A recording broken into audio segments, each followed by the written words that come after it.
They did. I'm sorry. I got distracted because someone was walking their dog past my window. But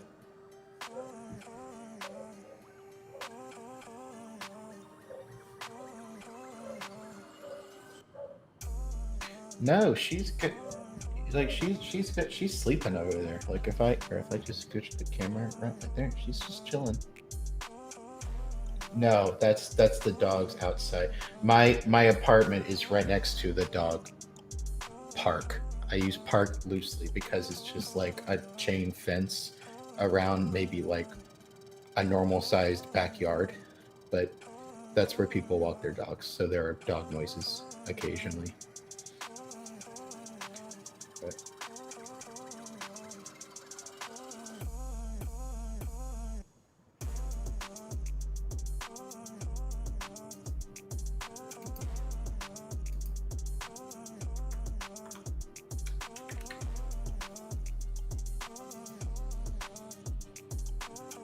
mhm.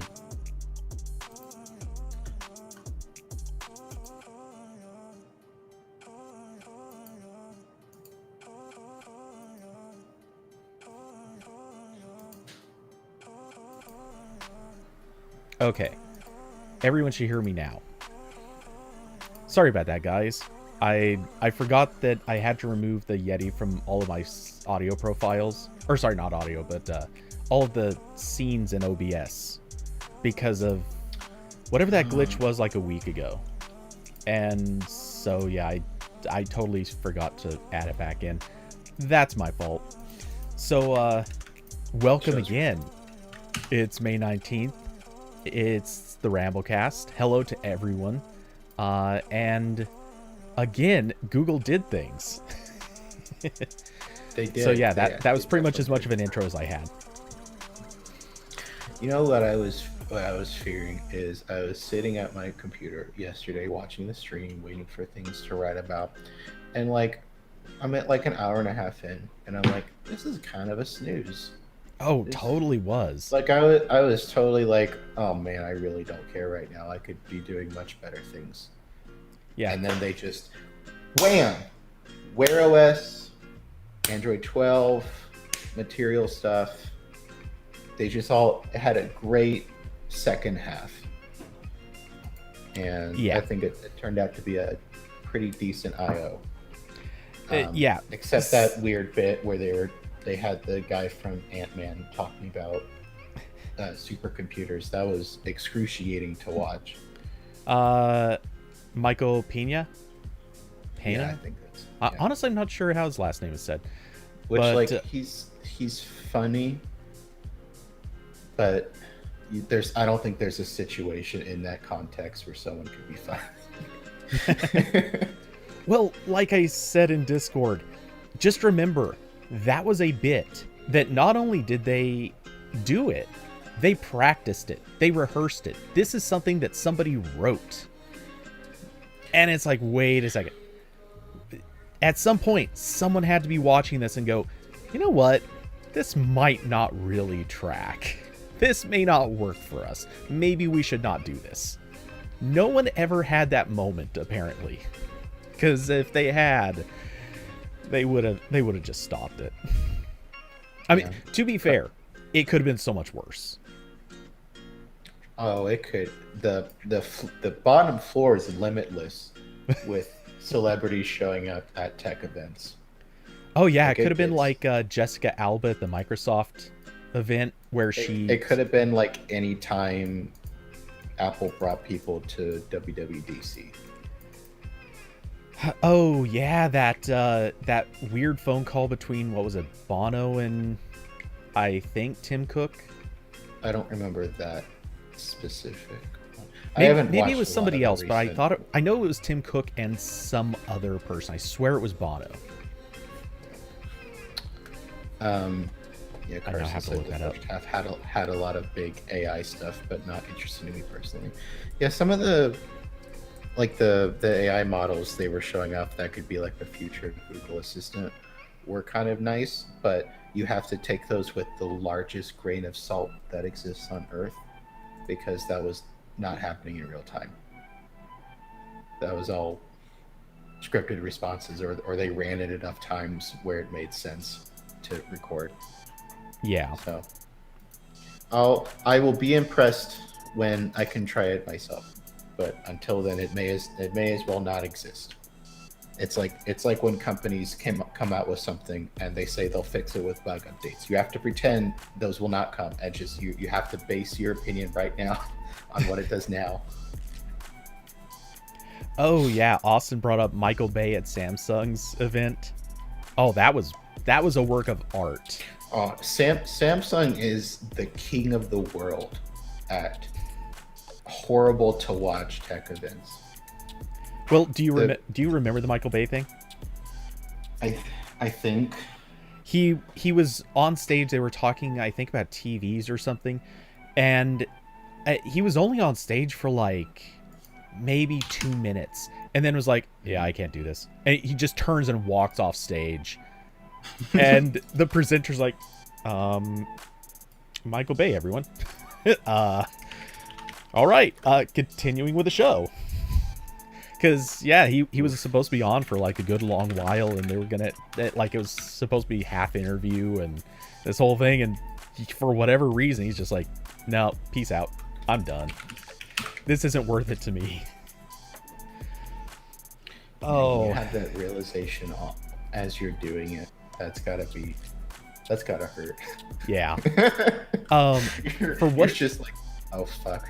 What is the damage to my soul going to be bigger or smaller if I stay here and continue doing this?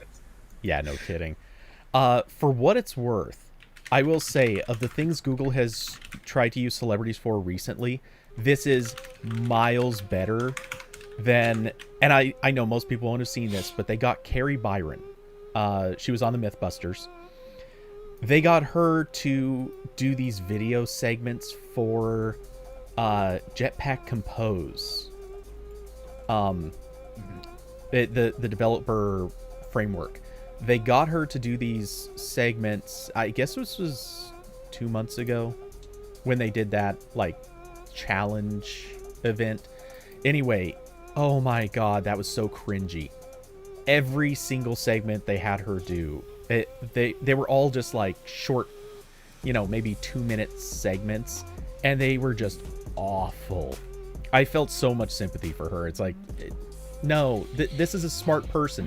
Don't make her do these things. She's got more talent than this. The bar's always low. Google's wasn't like terrible, but just because it was there and it didn't need to be there, that's where I was kind of like, especially because that was the exact like moment, or that in the couple minutes after it was when I was really feeling this was a snooze. Like you're gonna talk about shopping in Chrome and some AI thing that might come out in 10 years, and then you cut to this. I'm like, I should be doing something else. But of course, then it started to ramp up very quickly. Maybe I would have felt different if all that came after Wear West and such, and I felt fulfilled. I was like, okay, all right, I'll let you have this. You can do your weird celebrity video. That's fine. I got what I wanted. Yeah, and sometimes I do wonder if this is one of those things where they, like, did they contact some agency and we're like, who can we get? We just want to get someone. We don't really care who can we get? And someone's like, I don't know, Michael Pena's maybe free. I'd like to think that they just paid his what crap. I was gonna tell a joke, but I forgot what the name of the thing I was making fun of was. What's that app you can pay celebrities to say like 20 lines? Oh, damn it. I know. Cameo. It's Cameo. Yeah. Well, like, okay, yeah. I was thinking the other one, but yeah. Sundar just went on Cameo and said, all right, who can I book for the money I found in my couch this morning? Yeah. Oh, jeez. Of course, and this only makes sense if Cameo scales.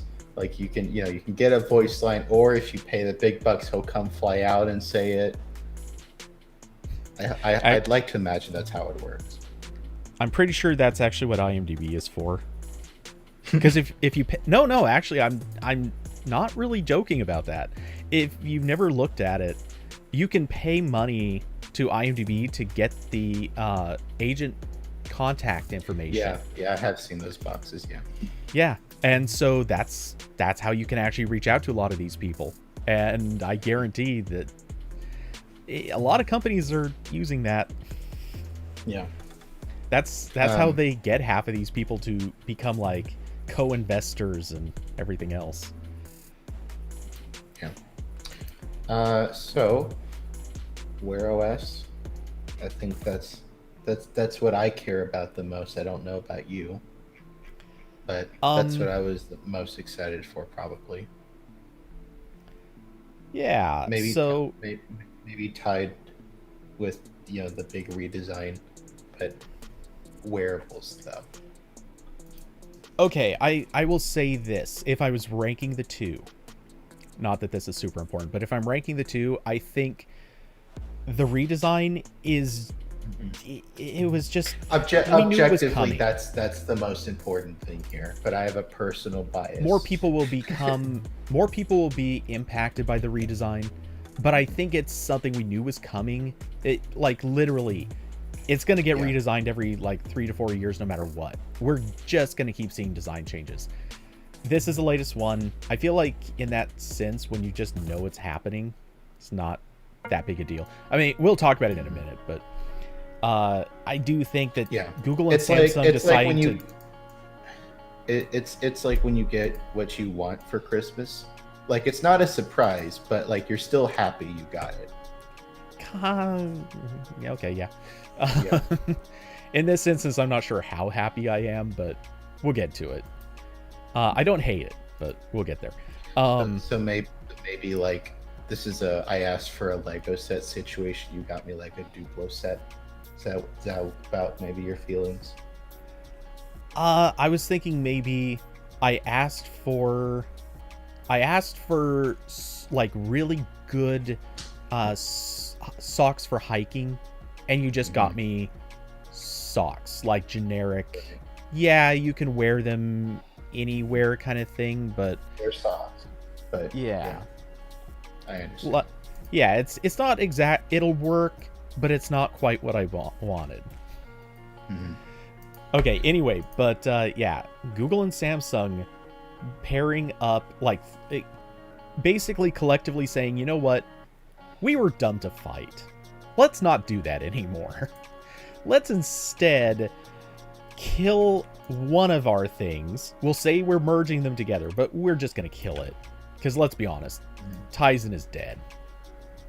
On watches. Yeah. Obviously, none of this applies to TVs, but it's dead on watches. So, yeah, that's over. I mean, it's just over. I would love to know.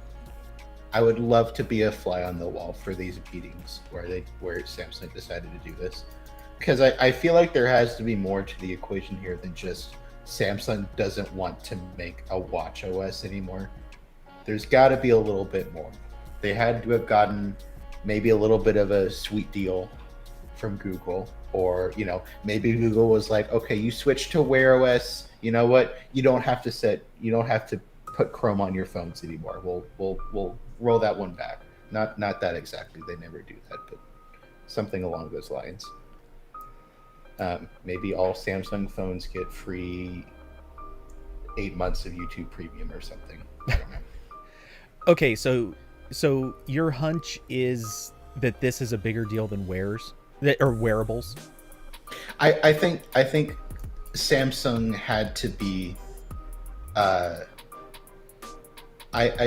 think Samsung had to be encouraged to do this. I find it hard to believe that after years of Samsung keeping a backup plan to almost every Google platform and service, that they would dump their best attempt at a backup, right? Like, no one really cares if Samsung's cloud storage was discontinued a while ago, or like Tizen on phones didn't work out because they didn't really give that much of a try either. But like this is the one thing I think Samsung has made software wise that was pretty good. Maybe that's just because Apple Watches were never available on Android, so the bar is lower. But like this, and I think like maybe you could put Samsung Internet Browser in this category too, but that's Chromium, so that's not even close to their whole own work. Yeah. Like these are like the kind of things that like people went out of their way to use instead of just like, oh, it's the default thing, so I guess I'll use it. Yeah. So it is surprising to me that with the way they've acted for the past couple of years, where they have their own version of everything. Like you get a Samsung phone now, and it still has a lot of duplicate apps compared to Google stuff. That they would stop the most successful alternative product. But Okay. I don't know. Maybe they just didn't want. Maybe they just didn't want to work on it anymore. I don't know. I get what you're saying. Let me throw kind of, because this is where I kept getting stuck. I'm gonna throw kind of the weirdest analogy, but I feel like Tizen on watches was it. You're right. It was their most successful like counter to a Google platform. But isn't that sort of like being the king of your fishbowl? Wearables is just not. I mean, they were giving watches away with phones. Like, yes, they won within the not Apple Watch. If you take Apple Watch out of the equation entirely, if you look at what's left of wearables, Samsung won on that fight, but man, did they really win? It's sort of like all these companies keep fighting to win messaging. Guys, you're fighting for a platform nobody wants to pay money into. And also, like, to your point about being in a fishbowl, like, the market for not Apple Watch wearables is already very tiny. And it's heavily fought already thanks to Fossil. Well, there's just so much. Like, the other part of this is the wearable platforms. So it was very obvious that Samsung was paying at least some bigger devs to make apps for Tizen. They've had the long-standing partnership with Spotify on everything, and Spotify is pretty good on Tizen. It's a little bit buggy, but it's very functional compared to the Wear OS app right now. And there's also other ones like I think like some running apps and Uber and that kind of thing. And Google just hasn't done that at all for Wear. Like, they kind of just had like, all right, we built it. You guys do your thing. And there was maybe like a year-long period after Android Wear was first released where there was like comparable app growth to Android on phones, and then it just stopped. So I maybe that's part of this too. Just Google and Samsung were kind of tired of continuously trying to build a road that 3 people wanted to drive on, and they just said, let's just build one road that 6 people can drive on, and we'll call it a day. Well, and can you imagine? I mean, just the math developers were obviously doing on this, which is great. So there are at minimum 3 platforms that I'm presumably going to build for if I care about wearables. I can build for the Apple Watch, which is objectively a decent idea. It's not great. I mean, I know Apple developers who are like, yeah, we put a lot of work into that, and it was a massive waste of time. We regret it. Next, you could build for, depending on your viewpoint, either Wear or Tizen. I guess technically Tizen was probably the better investment. But this is already massively less worth it than building for the Apple Watch. And then and then you have to factor in, like, it's already very difficult to make money off of mobile apps. God, it really is. It's excruciatingly difficult unless you are a massive corporation that also exists on other platforms too, or can Well, subsidize it for a very long time.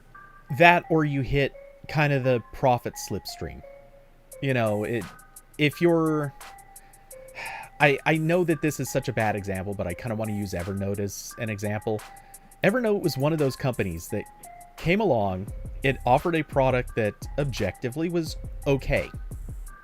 It was okay. Not great, not bad. It was okay. And it happened at the right time. They got the right thing. They built for every platform, and it made a ton of money. And eventually, people realized they didn't care about it anymore. So I honestly don't know what's happened with Evernote in the last like 4 or 5 years. I'm assuming it's still running fine, but probably not making killer money anymore. No. Well, that being said, they have a subscription model now. Haven't they always? Maybe. I don't know. The last time I used Evernote on the daily was when I was in high school. And I was last time I notes used in class on my Asus Transformer pad. So Yep. this was quite a while ago. I was going to say the last time I used Evernote, not counting the one time that I went in and copied out all the data I had, I'm pretty sure it was like Lollipop days. It's been a while. Anyway, so you got to figure no developer is looking at wearables and saying, I want to develop 3 completely separate apps using 3 different programming languages for 3 different platforms. Each one, their app stores are going to say, well, with the exception of Google's, their app stores are going to say, screw you, you didn't do our design language right, so we don't want to let you in. Actually, I don't know how picky Samsung is. I assume they're not that picky either, but that sucks. That is not a good way to be in a market at all. So, yeah, no developer wants to do this. I'm sure Google and Samsung were both seeing this. At a bare minimum, they probably wanted to merge just so that stopped being an issue. Though I think both of them also recognize that caring about apps for watches is probably a losing prospect too. If even Apple can't get that very far, it's not going to work for Wear or Tizen. Austin said, is Wear based on Android 11 still? I don't even think it's 11. So again, Wear OS is weird because a lot of the stuff, most of the interface updated through the watch's Play Store. So your watch could look like all the other Wear OS watches, but it could still be running like Android Pie underneath, or maybe even older. So the newest Wear OS update was the HMR2, I think. I feel like that was Android 10. Okay, not that this counts for a lot, but because this watch is very likely unsupported completely at this point, but the LG W7 Watch W, whatever it is, right. Yeah, this is still running Oreo, Android 8. Yeah, Wear OS has lagged. And the last security patch was September 1st, 2018. Yeah. Oh geez. Don't install a web browser on your. No. don't sideload apps on Wear. Yeah, that's pretty good advice. Because like usually this kind of like it's like Android on TVs.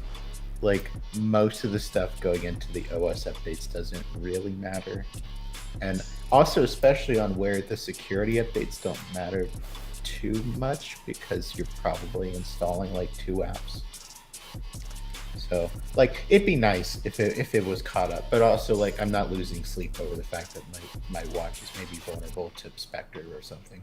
Well, the only thing I'm worried about is wireless signals at that point, because there have been a few Bluetooth exploits in the last few years. And so I think I can confidently say my watch is not safe against stuff that has happened in the last 3 years. Yeah. That's a long time a really long time for an exploit to go unpatched. But yeah. Who's trying to hack into your watch? I mean, yeah. really. When you get to that point, I feel like you have much bigger things to worry about. Right? Right. Like I'm kind of feel the same way about this. Is like the people that showed you can exploit the Bluetooth security keys by walking incredibly close to someone wearing one of the keys and like trying to repair, or like people grabbing the NFC tag data from the credit card in your wallet as you walk through a store or something. If someone's trying to do that to me, I'm probably only have a few hours to live until there's an assassination attempt anyway. So I'm not going to worry about my Google password being leaked or something. Fair enough. But yeah, so the big Wear OS update, Google wasn't super specific on like the underlying changes. I saw they flashed up like a 20% faster performance on the stage, but they didn't clarify if that was in the software or if they're just using numbers from like the Wear 4100 watches, because I think that's a kind of around where the performance gain numbers for the 4100 watt chips were. So a little bit hazy on that. But visually, I saw Michelle from XDA got some video from Google uploaded the new Wear emulator images in Android Studio. So you can actually play with the new look already. And it definitely looks different, has all the material styles. They're also implementing a thing where you can double click the button on the side to switch between apps, sort of like double tapping the recent button when you have the 3-button nav on Android, that's nice. That's something I really wanted when I was reviewing the TicWatch, and I was trying to go for a run while listening to music from the watch, and there was no way to control the music without exiting. It was terrible. And that's Samsung solved that by having a music player when you swipe left when you're exercising. But I guess this is another way to do that. Yeah. That was always one of my big complaints about Android Auto, actually, is that everything in Auto prior to its current incarnation, everything in Auto you had to bounce between modes. And yes, they put those modes down in the navigation bar, but honestly that was kind of still a terrible experience to say, okay, I want to switch music on a regular basis and I'm also watching my map. Like, okay, I need to constantly be like bouncing between these two modes, and that was awful.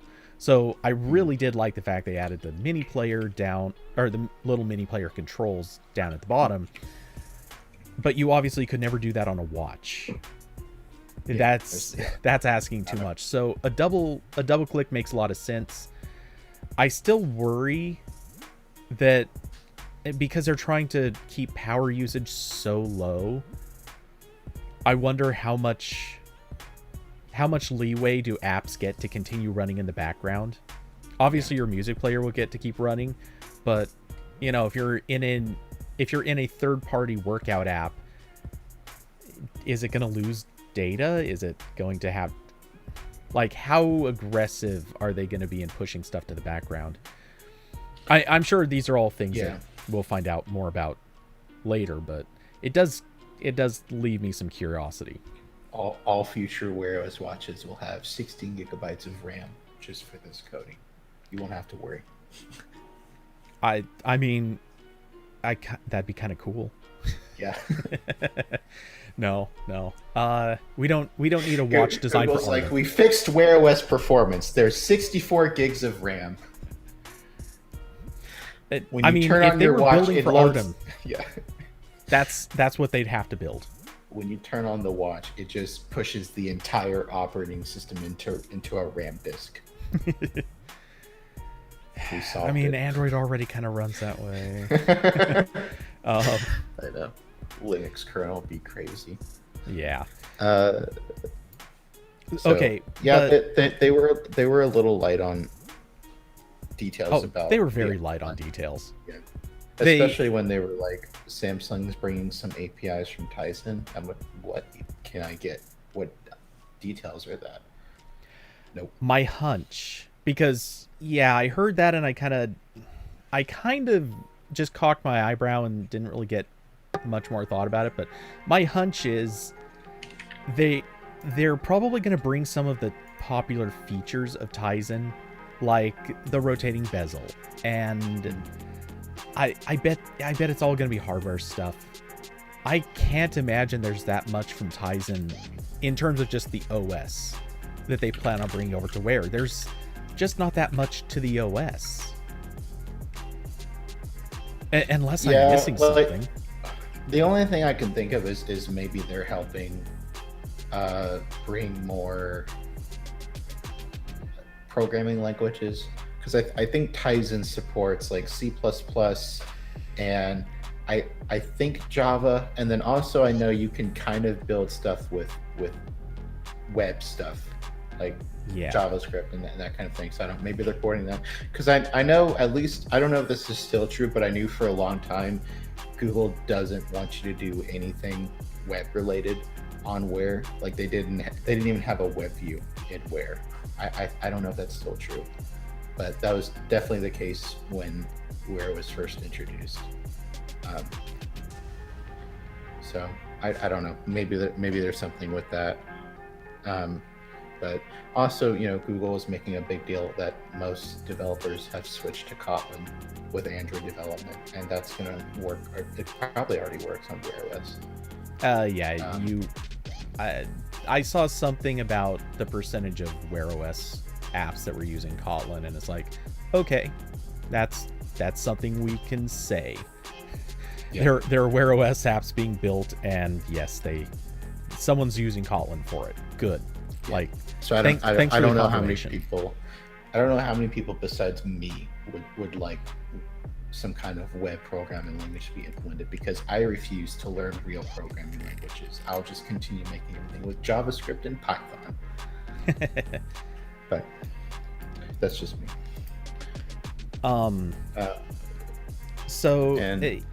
My hunch, though, my best hunch, is that we're not really going to see that much. I don't think programming languages is going to be that big of a thing, because there's no reason to. I mean, strictly speaking, some of it was already possible. Like, if you really wanted to, you could actually already build a quote-unquote native app for Wear. There just wasn't a lot of support for it, but it's technically been possible. And by native, I just mean C++. Right, because that stuff would a lot of times would work side-loaded. Yeah. As far as web stuff, yeah, okay, they might do that. I'm not really sure there's a reason to, but hey, it could happen. Let's see. I honestly, I think they're giving lip service to the idea of merging these things. Yeah, I think they are. I think Google's trying to spin a better angle than we don't know what we're doing. We're trying, because I think they said we're reinventing Wear probably too many times at this point. Yeah. So now they need to come up with a different word, and the word this time is merge. I think that's what's happening. Pretty much. Yeah, I have a feeling there's not a lot of Tizen coming to Wear OS. I think probably it will mostly just be updating the core OS to be on a newer version of Android that has better power management and that kind of thing. And maybe Samsung is I don't know. I'm sure maybe Samsung can bring over a little bit of expertise on how to get the most out of those shitty wearable chips. Wait. You say shitty, but what I think you meant to say is their upcoming co-licensed custom chips based on Exynos. Yeah. Honestly, I think that's what Samsung brings to this table. They killed Tizen, which is doing a favor for Google, and they're bringing the chips. That's what they brought. There's definitely a lot of things here where they're either they or Google on their behalf is putting in work to make sure that that no one is upset that Tizen on wearables is dying. Like, I don't think there's like, the goal is for no one to be sad when their Galaxy Watch 3 gets replaced with the 4 and something's missing. Yeah. Like, they're working on the power management performance stuff, which Wear OS has kind of struggled with, but I really think that's more just the hardware. Like the Wear OS watches with 1 gig of RAM, their performance is pretty close to a Tizen watch, and then it got even closer with when I tried the TicWatch 3 with the 4100 chip in it. So I don't think like OS performance is an issue. I think it's just the bad hardware it's running on. But also, like another announcement was that Spotify is getting an actual app on Wear OS because it has an actual app on Tizen. Yes. And that would probably be the biggest third-party emission if that wasn't available on the new Galaxy Watches. That would be noticed the most. Yeah, that's one of those where I think that the biggest thing that Samsung is doing for Wear, besides creating the upcoming hardware, I think it was just killing Tizen. Like, straight up, because by killing Tizen, they're effectively saying, okay, if you were one of the companies that previously built for Tizen, you should now be building for Wear. And here we are with Spotify, like, yeah, we're building for Wear now. Seriously, we weren't pressured into this.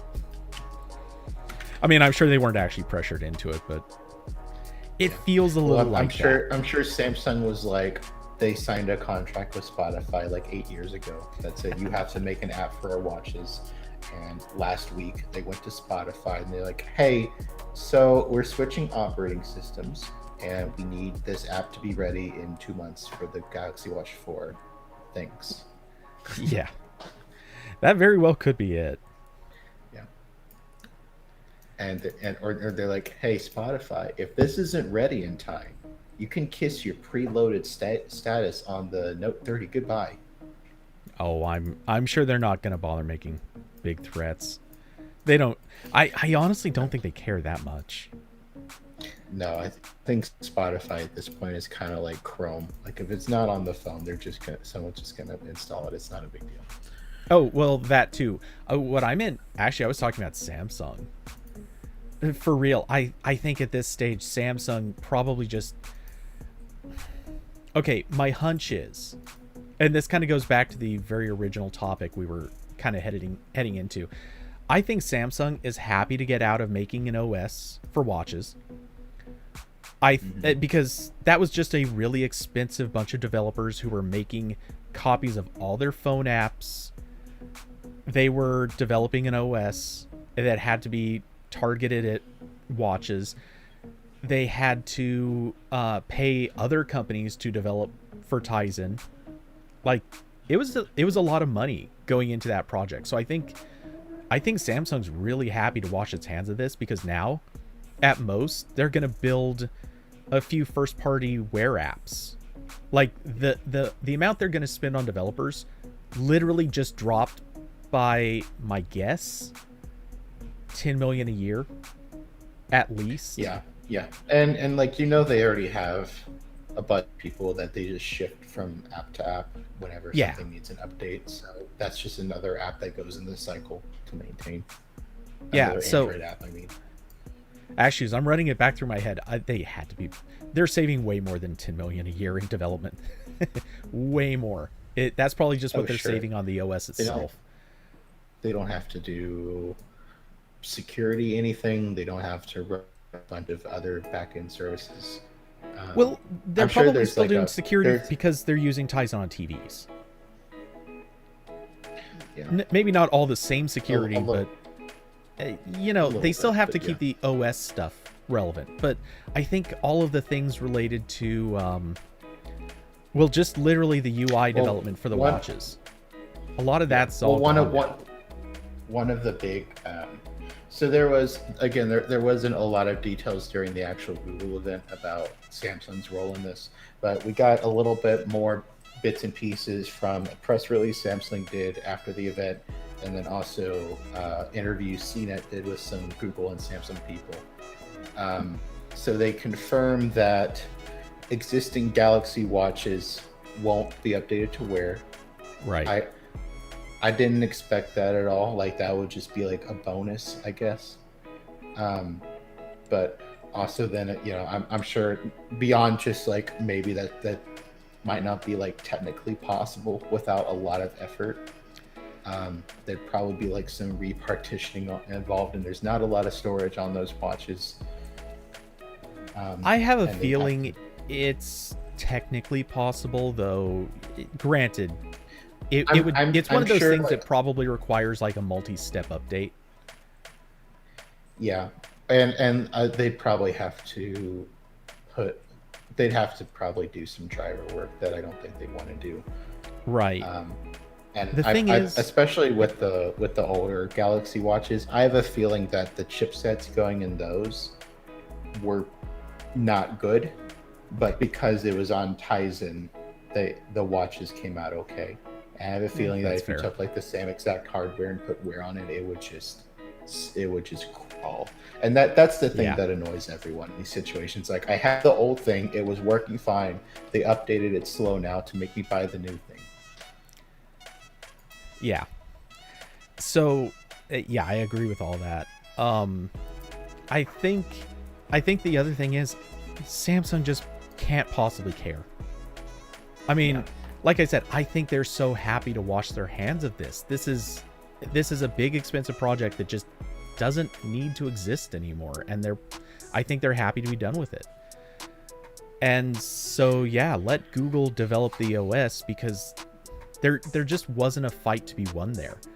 They can keep selling hardware, and now, and this is something I brought up a couple of times in Discord, I'm sure Samsung sees this as a huge win, because they're now going to be developing the reference hardware for every watch coming out for the next few years, probably. Because, you know, no one's going to be sticking with Qualcomm once Samsung's making these watches. Like, Qualcomm has, I'm guessing, maybe, if it's lucky, 18 months left of selling watch-oriented chips. After that, nothing. Everyone is going to be buying from Samsung. That's what Samsung just did. It won today or yesterday. They basically just told Fossil, "Hey, you're not buying from Qualcomm anymore. You can start closing down that part of your company's like contracts. You're going to be buying from Samsung from here on out." And I'm sure Fossil's like, "Yeah, okay. As long as the prices don't go up, we're cool." Yeah, I'm sorry, but like at TicWatch, you know that they're probably happy with this. I imagine almost everyone is probably looking at this situation, unless they have bad blood with Samsung. They're probably good. So I mostly agree with you. My one point of contention is that I think you're placing the company's priority on a good user experience far higher than it actually is. Oh no, that's not in any way, shape, or form part of what I'm thinking about. I don't think user experience is at all a part of this. Well, I mean, like hardware performance, because like you said, like Mobboy would be excited, but Mobboy is very excited to continue selling watches with Qualcomm's like 3-year-old or 4-year-old chips. I don't know how old I believe they're still selling at least one watch with the 2100, I think. And I don't know how old that is, but I know it's very old at this point. Oh, okay. I get what you're saying.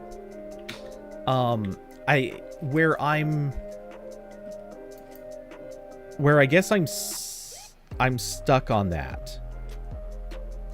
Huh. Did I just break this thing? Where I guess I'm stuck is I don't.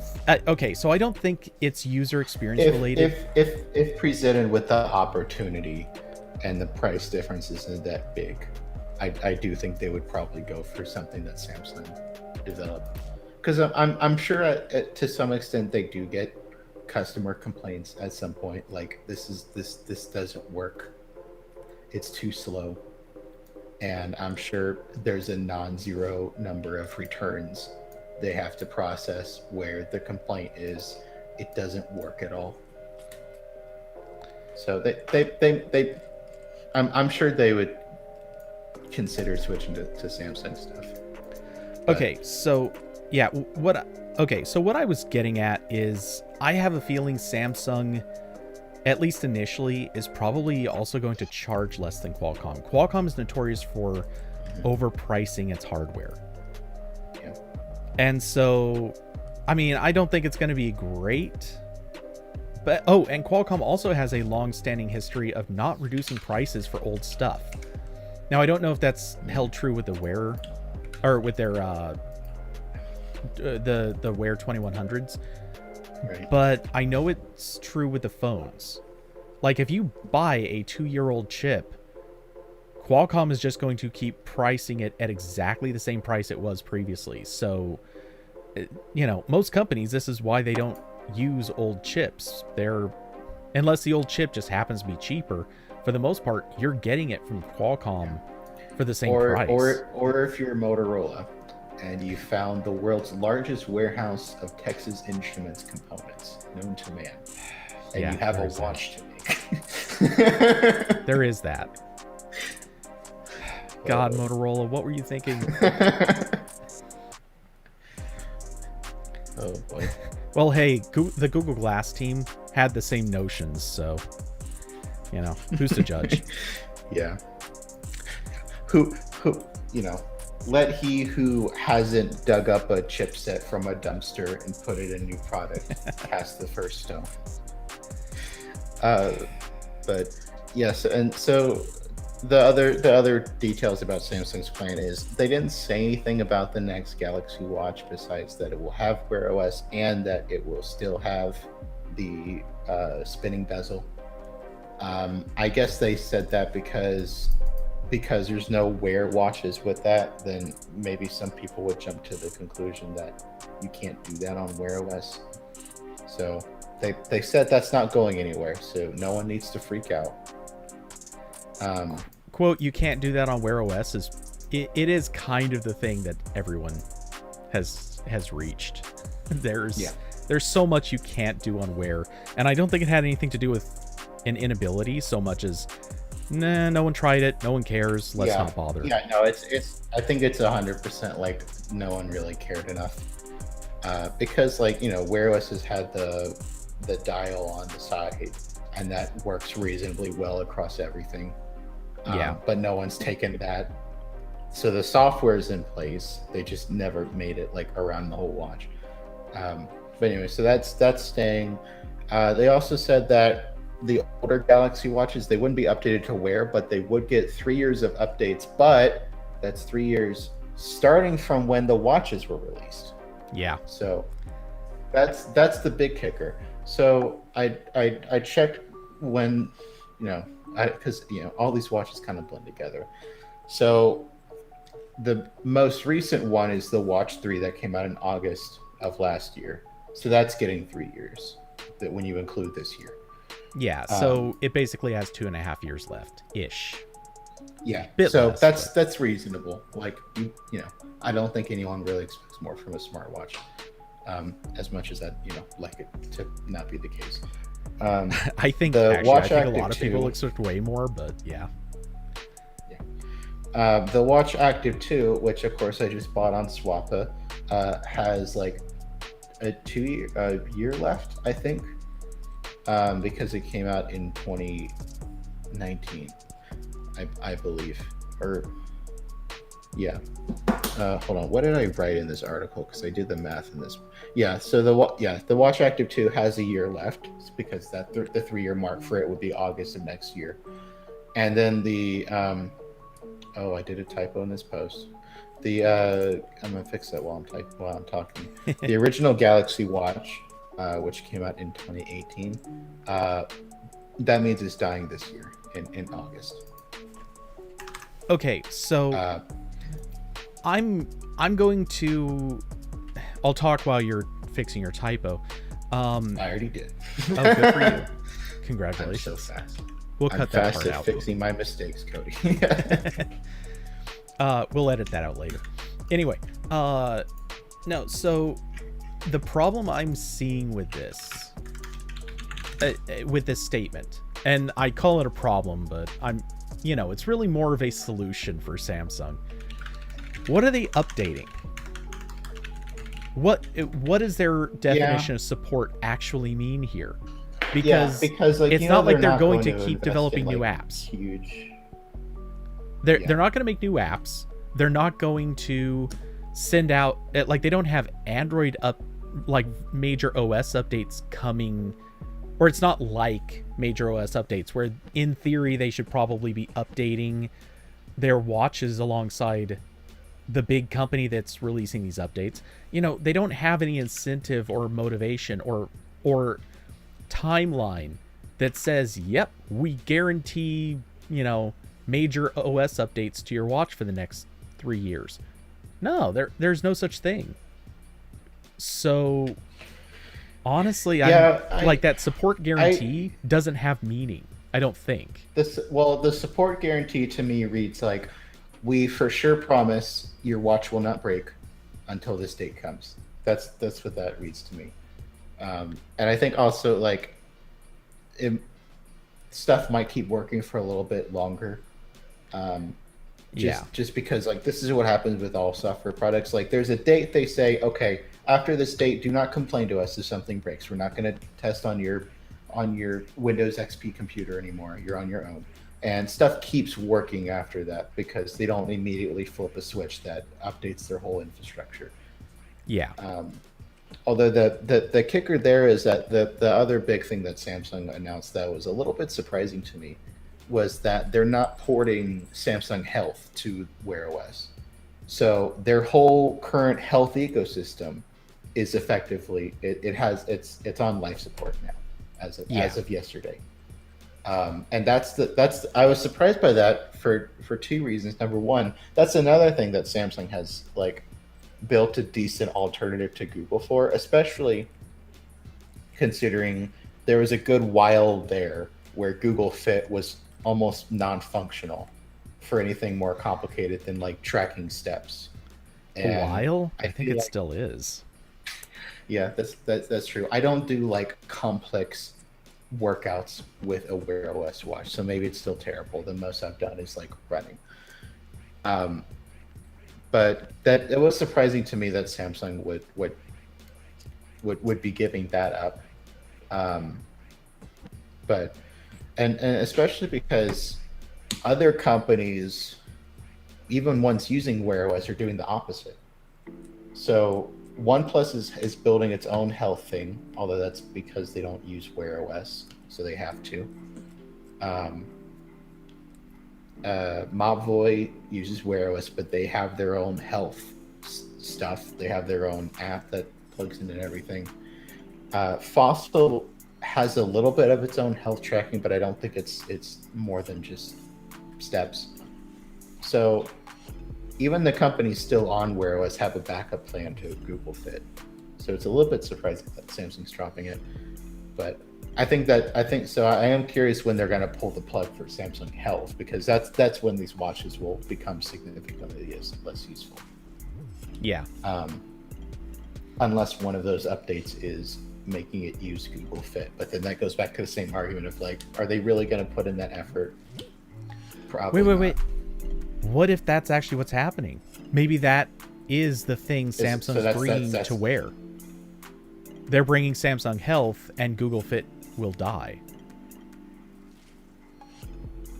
No, they confirmed Samsung Health won't come to Wear. I mean, Samsung Health by name might not, but maybe maybe Samsung's employees that have been working on Samsung Health are going to be like, oh, you're selling us? Like, You're literally just selling Yeah. us. We now work at Google. Okay, whatever.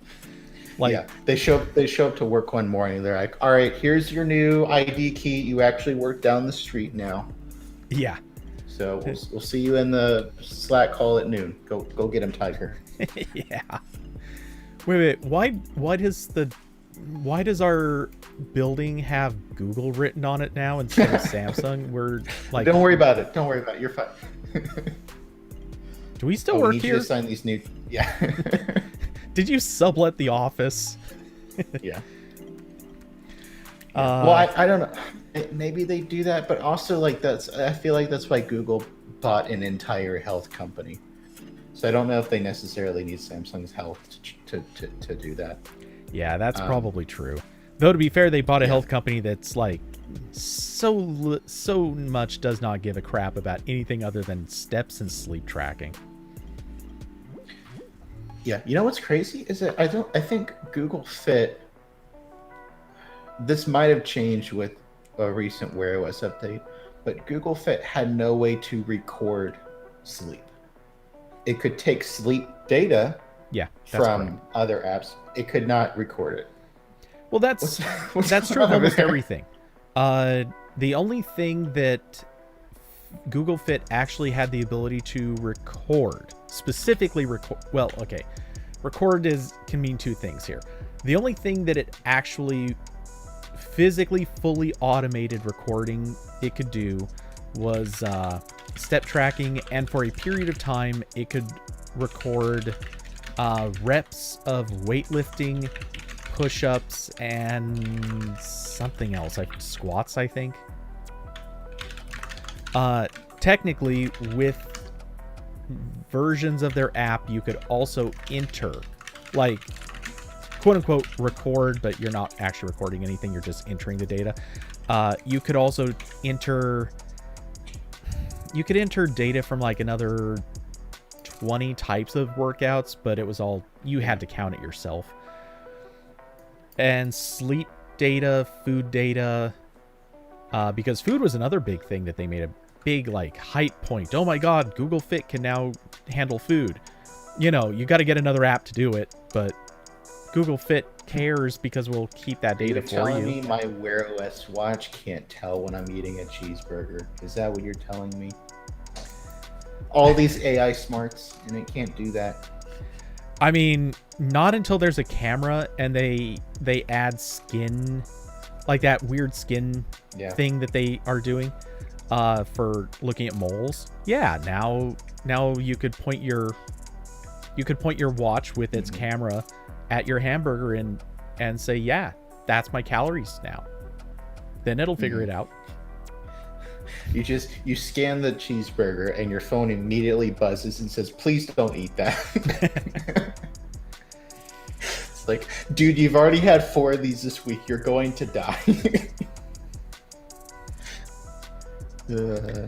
But honestly, yeah, how great would it be if watches did that? Yeah, just completely aggressive at you all the time. Like, it just wake up in the morning and your watch says, "Dude, it's 11 a.m. and you're still in bed. Get the fuck out or I'm calling your mom." Hey, what are you saying about sleeping till 11? It's literally when I woke up today. Not joking. I was up late last night. I had shit to do. Had to eat all these cheeseburgers. Yeah. But okay, we probably just had the whole plate of Big Macs, like that picture that kept going around of Trump. Oh yeah. Okay, we probably worn the Wear OS topic pretty thin, but yeah. I do want to at least close on what they left unsaid, which is again, we could certainly talk a little bit about the chipset, but I do kind of want to say this feels like such a strong setup for a Pixel Watch announcement later this year. That's what was surprising, because like at the event, did you catch that they said the comment about upcoming hardware? Oh, Fitbit would make a Wear OS watch. Oh, yeah, yeah, So, yeah. I so I'm heard that. thinking I like, are wasn't sure we? what that meant.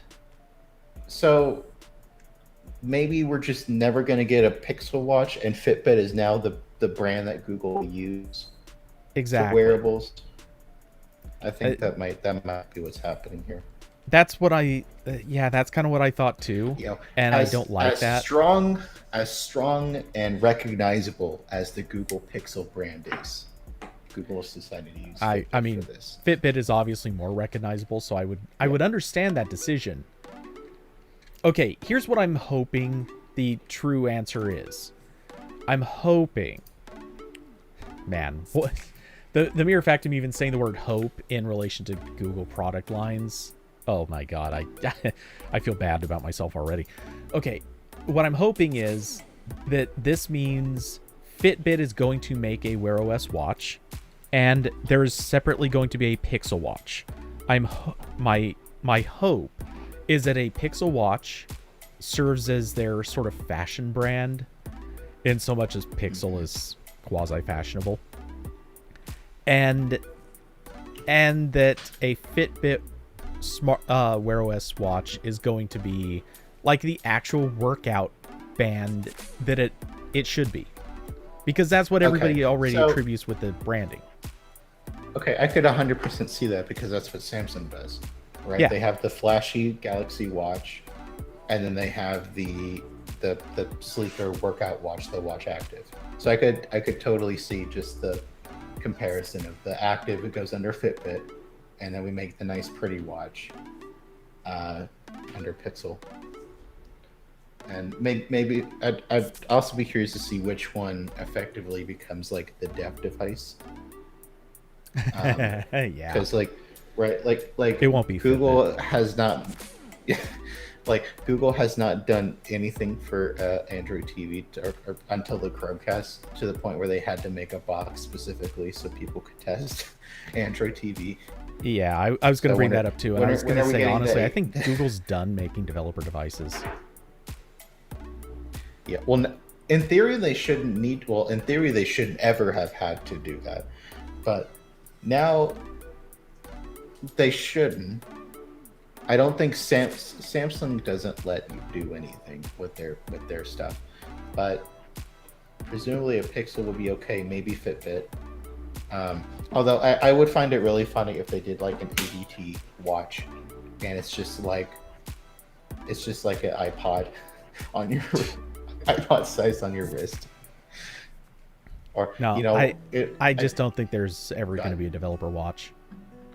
By the way, for anyone who's listening and asking, what does that even mean?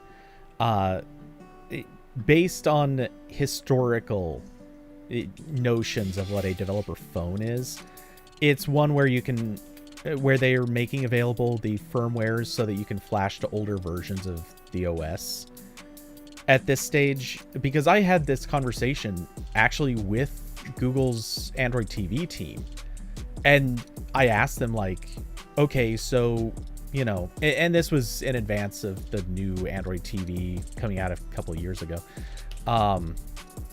I just straight up asked them, is there going to be any way to run like the old Android TV experience on here for devices that aren't going to get these updates?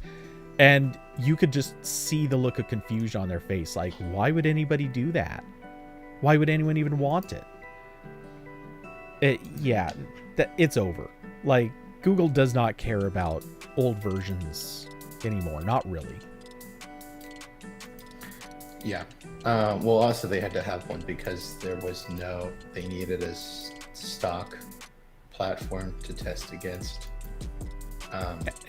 Presumably that for will phones exist soon. at the time. Honestly, I feel like even Pixels at this stage aren't really intended to be flash back and forth. Like, they keep it going because people would lose their crap if they didn't, but... Well, I think it's less about the ability to change the... I'm thinking more in terms of, like, can I unlock a bootloader on this and that's what we care about. Yeah. But because like the solution for jumping OS versions is GSI now, which generally works on anything that you can unlock the bootloader on. Not Samsung things. Samsung still doesn't want you to ever do that. Right. What I'm saying though is Google's incentive for making a developer device. Back in the beginning days, it's because each version of Android was so different. Each one ran completely different API. Well, not completely different, but like the difference between API levels was pretty substantial. So they were releasing devices saying, yeah, if you need to test an app across 3 different versions of Android, here's a way to do it. Now, of course, the community cares about unlocking a bootloader so they could throw on different ROMs or hack the existing ROM in various ways. But yeah, these are 2 very different scenarios that both necessitated the same thing. When it comes to watches, you can tell Google does not care. Same with Android TV. Either you're building apps for what is current or coming up, or you can go pound sand. That is 100% Google's approach to how developers should be dealing with these devices.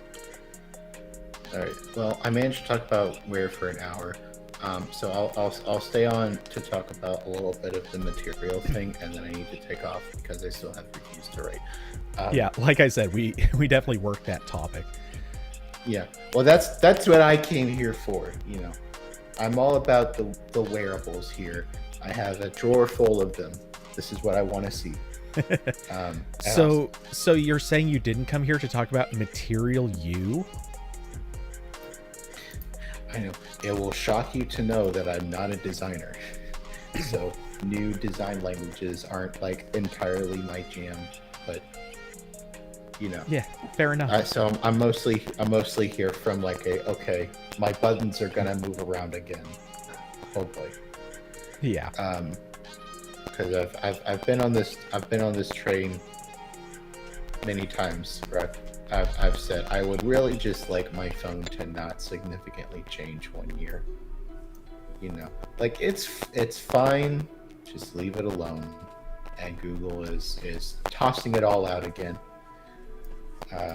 with Material U, which is sort of Material Design 3.0. I know like it was never I know the current revision was never designated 2.0, but everyone called it that, including people inside Google. So that's kind of what we called it. But there was that first initial Material Design that was very heavy on the colors and the shadows and the bright contrasting colors. And then the industry sort of shifted to a more monochrome look with a little bit of shadows, but more emphasis on like borders and the colors really just becoming like highlights, which again is more like trying to do magic on your brain to get you to focus on specific parts. Because like if the entire app's colorful, then it's a little bit sensory overload. Wait, it says that your audio's peaking. Try talking real quick. Hi. I'm on the lowest thingy. Yeah, it doesn't look like it's peaking on my side. I mean, maybe you're slightly hotter on the mic than I am, but not by much. Yeah, I know. That correct turn sounds strange. Okay, well, I'll turn Corbin's audio down just a tiny silence bit. Me, Cody. A little. That's fine. I'll just scream. I don't know if it matters or not, but Austin said need a rest. I don't know if that means restart, but just for safety. I'll do it. Just because. Anyway. Okay.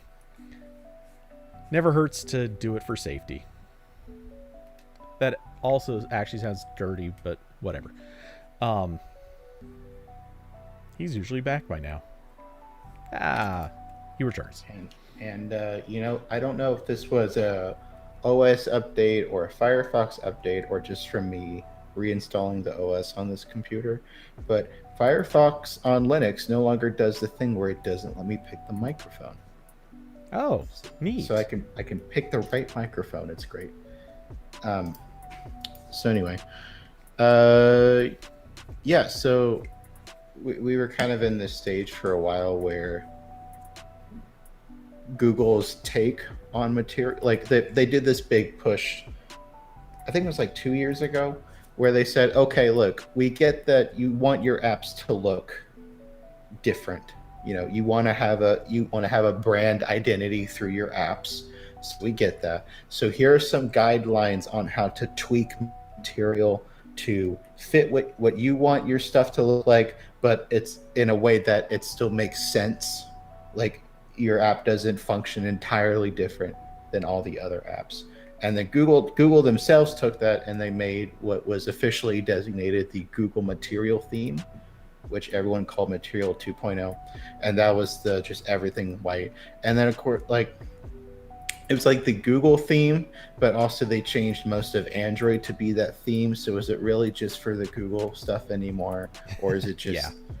You know, the lines are blurred a little bit on that, especially on Pixel phones. But so now we've kind of entered this third stage where there's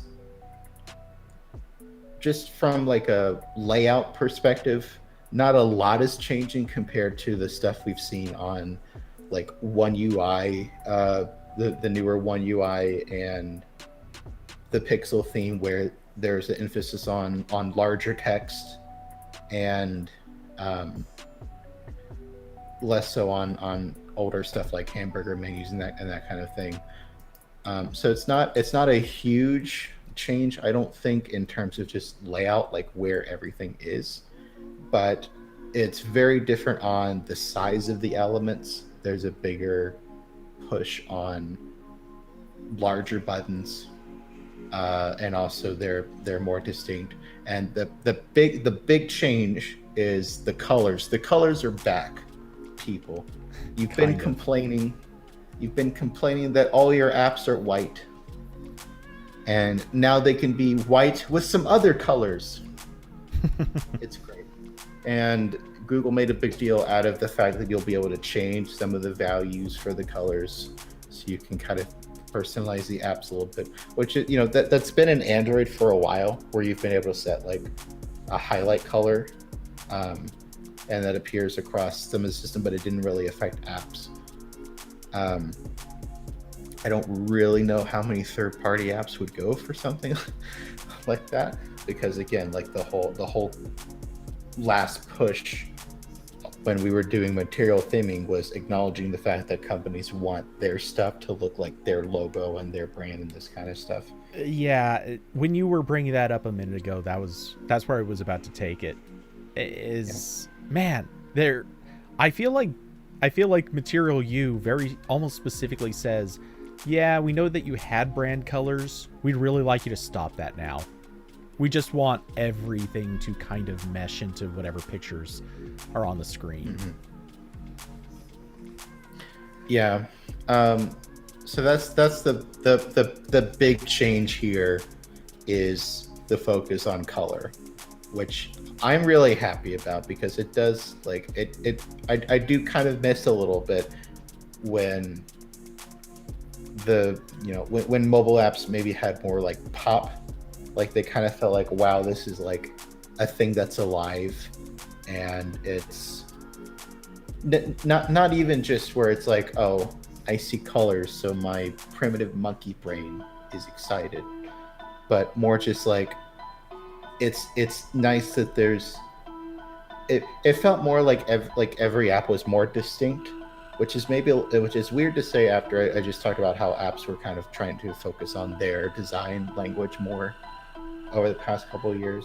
But like when I opened Hangouts on my Nexus 5 and the title bar was green and that big plus button was green, I could tell, like, this is Hangouts.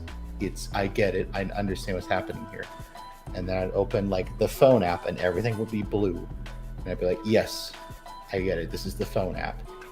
And now it's like, all right, I open Twitter and it looks the same as Gmail, which looks the same as the Contacts app, which looks the same as Chrome. The only difference is like, oh, we're using different hex values for the floating button, and maybe this, if you're lucky, you'll get a colored status bar, but that's if you've been a good boy. Yeah. So they're bringing color back as like a primary focus, which is nice to see. I'm glad we're maybe starting to progress out of this era of everything is white except some accent colors, because it was like, I get the, again, I'm not a designer, but I do get the logic of like, we're trying to draw your eyes towards the focus of the content, so it makes sense in like Instagram, where the app is not taking your attention away from the photo you're looking at. But at the same time, it does get tiring when every single app looks identical. Yeah. And you kind of like, I don't know. It's funny because a little bit of what you said, and then just kind of my own memory of it, I started realizing that sort of the emphasis on larger text, the notion of having kind of theme colors, obviously bigger buttons. You know what this reminds me of? Windows Phone 7. Like, in the weirdest way. This. Yeah, I could. I see it. Just with fewer, like, if you took this and put 0 border radius on every single element. Yeah. Like, I think if you did that and you told me this was an unreleased Windows 7 build, I'd probably believe you. Yeah. Exactly. Especially with that widget that's like the notification widget they showed off, where it's like, oh, this is a live tile. We're doing those again. Yeah. And for anyone watching the stream right now, for anyone watching the stream, I just put up one of the promotional pictures of Windows Phone 7 with like text that is literally bigger than the screen, and huge buttons. So, you know, your start screen was literally a 2x4 grid. You know, then another. I'll put this one up too. You know, a start screen that is color themed.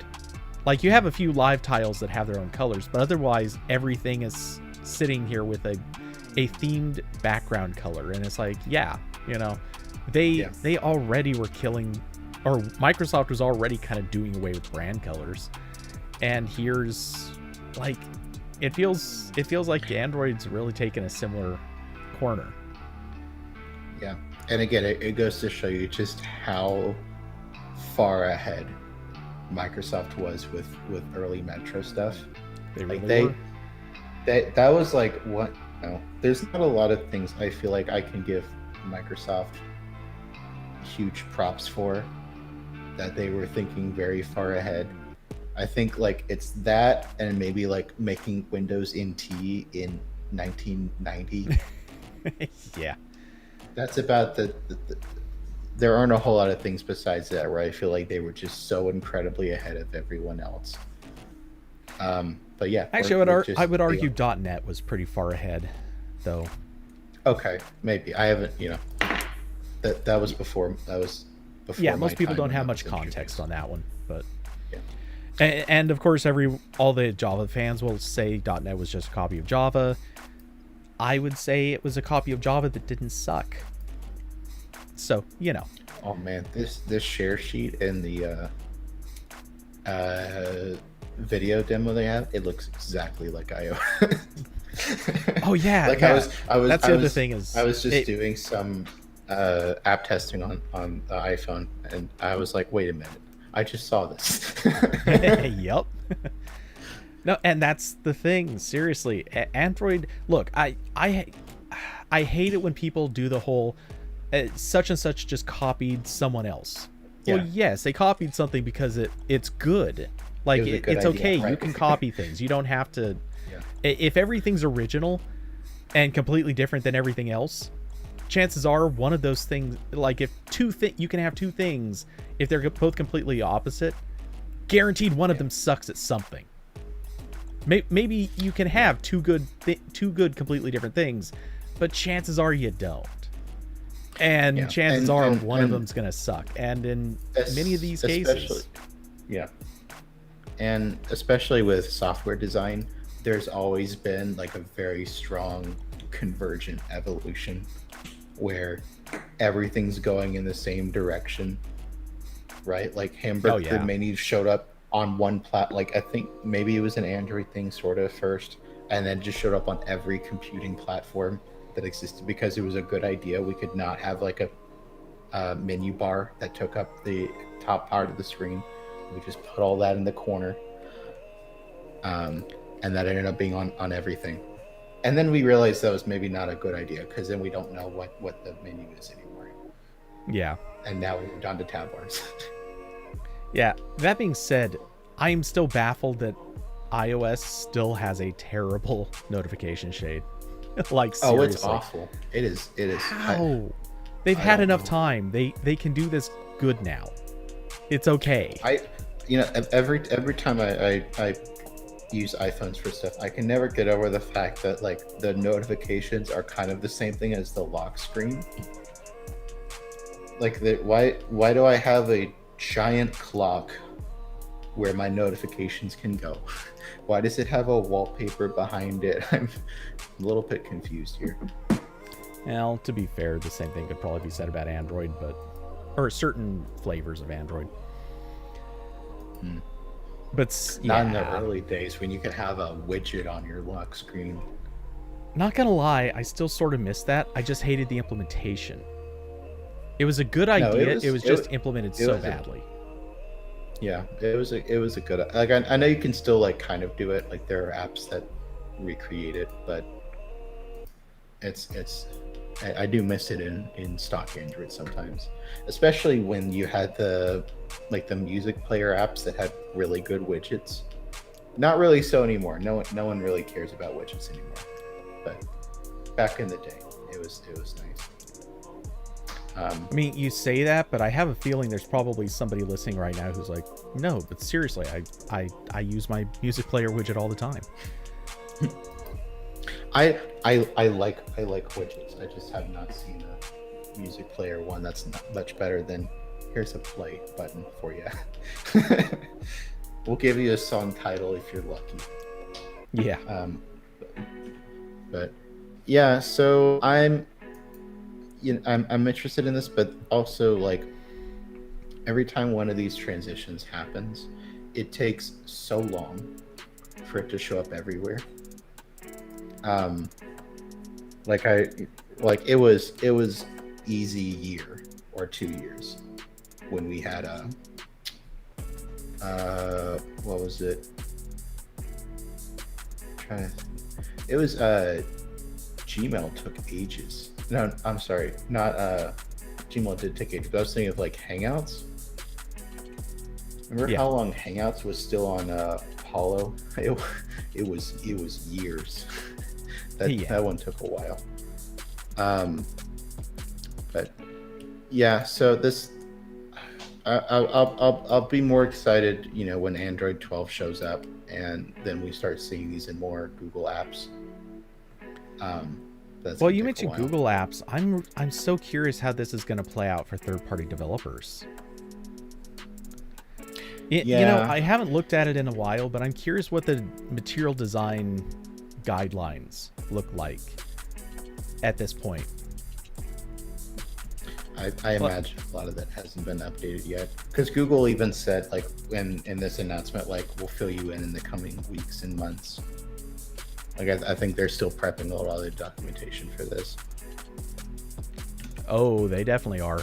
Yeah, the material.io site does not look at all like the new stuff. My God, it actually feels a little like this site may be, like, not being maintained anymore. Because just some of their stuff looks really, really outdated.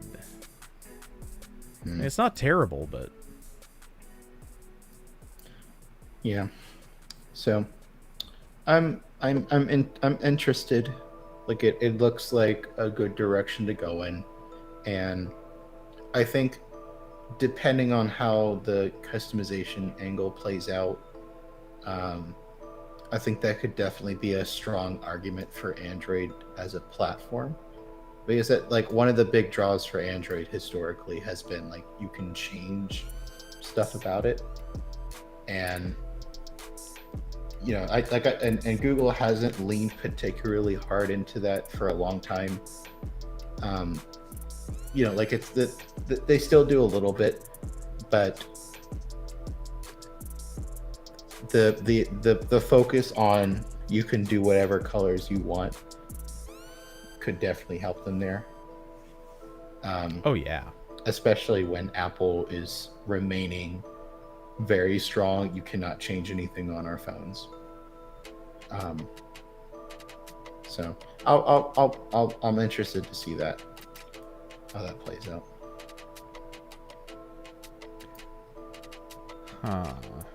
Sorry, I'm just browsing through this material.io site, and it's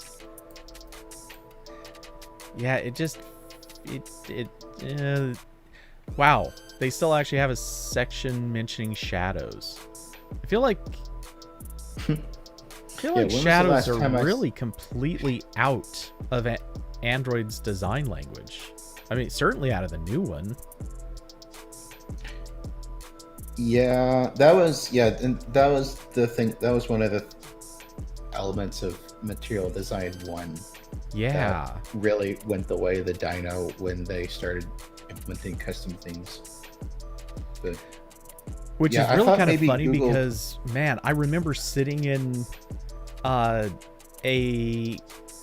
is it? I forget what the name of the session was, but Chet Haas and Roman Guy, they both stood there talking about how much work went into making shadows work for what Google wanted the material design to look like.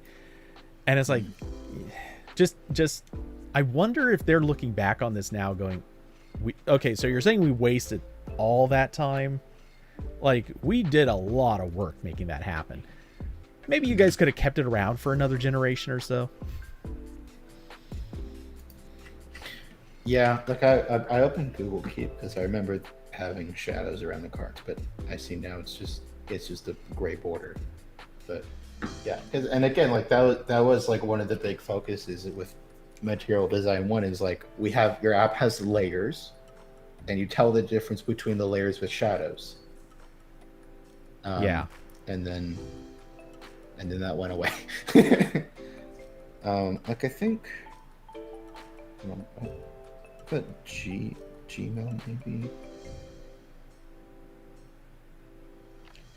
Yeah, so some of these newer Material apps, they still have a little, like a tiny sliver of a shadow for like navigation stuff and other things that needs to be at the top of the screen. But yeah, those mostly went away. Yeah, it's so flat looking now. Oh, anyway, so I think it just it's necessary to say, holy crap, Material U is such a terrible name.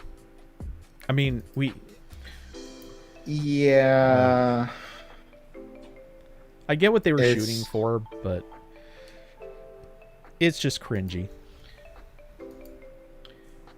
It's a bit, well, also I think trying to brand a design in itself is probably difficult.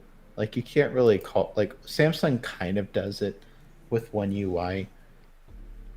The One UI is different from the design language. Yeah. So so I don't know. Microsoft does a really terrible job at this too.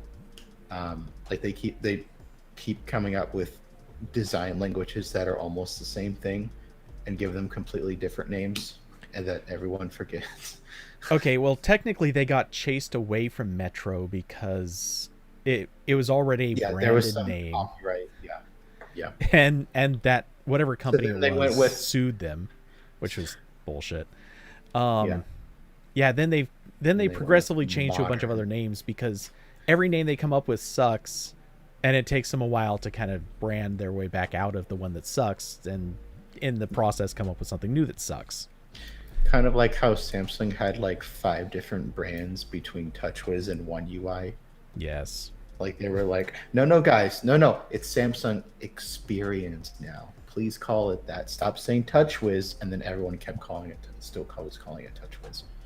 Wasn't one of them like Nature, or I know Nature was the theme of one of No, them. I thought they had a nature oriented name for one of their iterations. I only remember TouchWiz. There was Samsung Experience in like the Oreo days.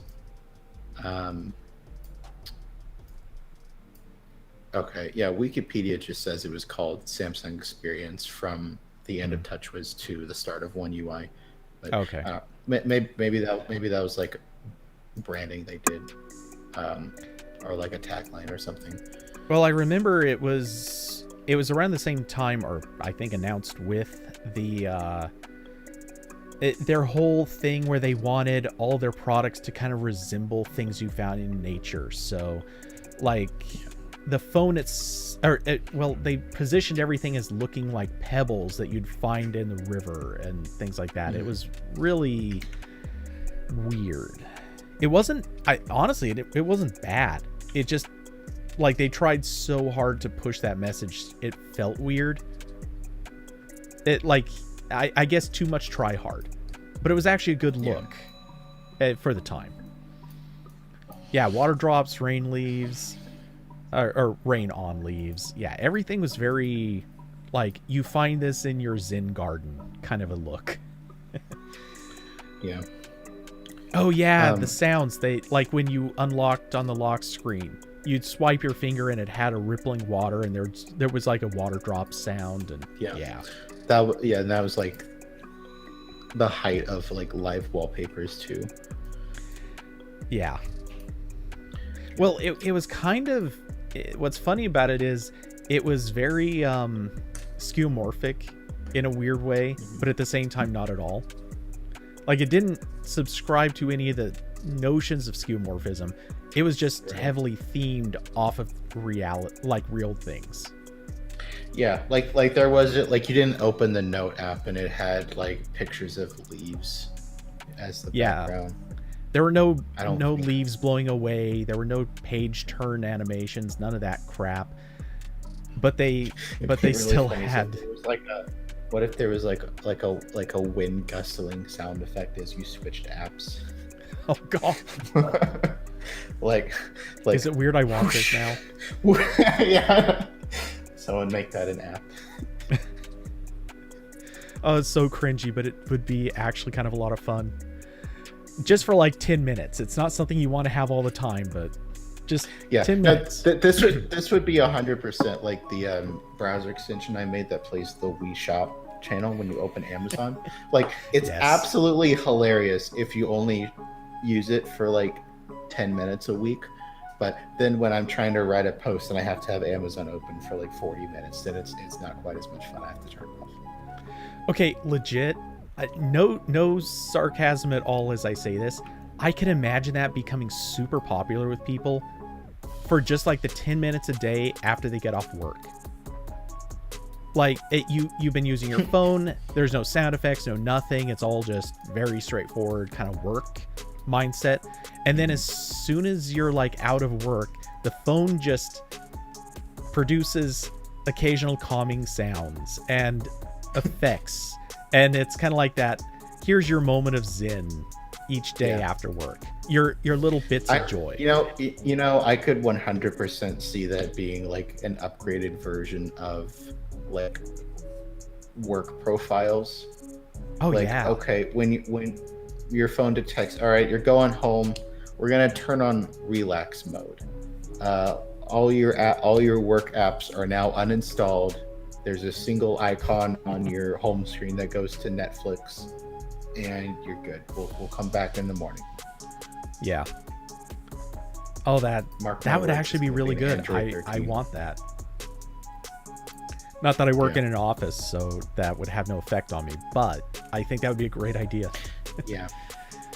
Well, I kind of wanted something like that when digital well-being was introduced, because Yeah. I think Apple's better at this, where you can have profiles that are you can tailor it to specific apps more, and also it syncs across everything. Yeah. Whereas that's not on Android. And then also Samsung specifically has like their own digital well-being implementation that isn't quite as good, um, which stinks. But then I also figured out like a couple weeks ago that Slack lets you set scheduling for notifications that syncs across Slack on everything. So that solved about 80% of what I was trying to do. Yeah. Makes sense. So, overall, I mean, the name sucks. The look, I think, is confusing. I'm not really sure how developers are gonna take to this. Some of them I think are gonna love it. Others, yeah, less so. But from what you've seen so far, at least in terms of what they're promising for the Pixel experience, do you like this? I mean, I like the look of it. I haven't. What I need to do is I need to get Android Studio reinstalled and get some emulator. I have a Pixel 3a that I could put this on.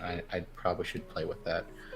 But yeah, it looks good. But again, like you were saying, like this also depends on what app developers are going to do. I'm curious what Samsung does to this. Do they just like especially with a lot of the design changes in Android 11, they kind of just said like, nah, we're good. Like Samsung's Android 11 doesn't have the power button changes at all. They put that menu somewhere else where it's not on the power menu, which is fine because I hate that it's on the why does my lights go on the thing that reboots my phone? But anyway, Yeah. they put that in a different place. When Google was trimming down the number of quick settings toggles in Android 11, Samsung kept theirs at the same number, which was higher than AOSP in the first place. So they've kind of ignored a lot of these like the minor evolutions that led us to this point. But I think they're also due for a little bit of a design refresh, because one UI has been mostly the same since the I think the S10. That's when they started. So, you know, they're at like 3 or 4 years into this. They're probably due for a refresh. Maybe they were planning some things like this. So I don't know. I'd like to see what Samsung does with this. Maybe the customization aspect also plays a little bit into like every time there's some kind of redesign in Android, I kind of think like this could be used to make OEMs go a little bit closer to stock. Like when Google says you can change the color, like a lot of these changes or a lot of the theming code in Android just exists for the OEMs to plug into. Yeah. Like, oh, you can change the colors of things, or you can change the font really easily. And because this is so heavy into customization, I'm kind of thinking like, is this here so that maybe Samsung will stay a little bit closer to stock? But also the customization here, unlike all the other recent changes, is focused on the user and not who's building the operating system. So Yeah. I'm very curious what One UI 4 will look like, and I'm guessing it's either going to be I'm guessing it's either going to be Samsung just keeps doing what they're doing really for another release, and then maybe like next year they'll sort of integrate some of these into their design. Or yeah, I don't know. But that's probably I think that might be the biggest question here, because Samsung is in charge of how people perceive Android and its design. Like Yeah. Google can make Pixels look like whatever they want, but in most people's heads, when you picture an Android device, it's going to be something made by Samsung, who has their own idea of what phone design or software design should be. Yeah. Yeah, I agree with that. I think at this stage, okay, so we're definitely going to see, very obviously, Samsung have its own take. Google very clearly has its own take on what's going to be happening here. I guess if it's just about that, I think we're going to see probably OnePlus and almost everybody else mostly following along. It's not like anybody else outside of Samsung and the mainstream Chinese brands. Those are the only two places where you really see a different look happening. And I kind of think, honestly, a lot of the Chinese outlets, honestly, I look at this and I think, yeah, they're probably just gonna, they might start adopting this because we're getting closer and closer to something that sort of resembles iOS, right, but a different take on iOS. Yeah, and that's the other part of this, is that this has some of the design elements that Samsung had already integrated and that OnePlus is integrating. Some of which comes from iOS, but also just a larger push into more rounded corners and a focus on sort of large screen usability.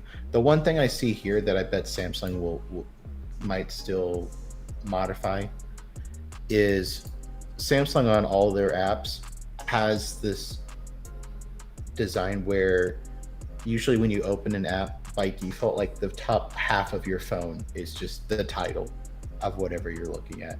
Like you open the Messages app and it's just Messages in a big word on the top, and then the rest of the app is down below. And the thinking behind that is like your thumb's going to be near the bottom, so let's put all the interactivity near the bottom, which I hate because it's like acknowledging we made phones too big, and I feel like the solution here is just to make the phone smaller. But that's where we're at. But it doesn't seem like Google's doing that.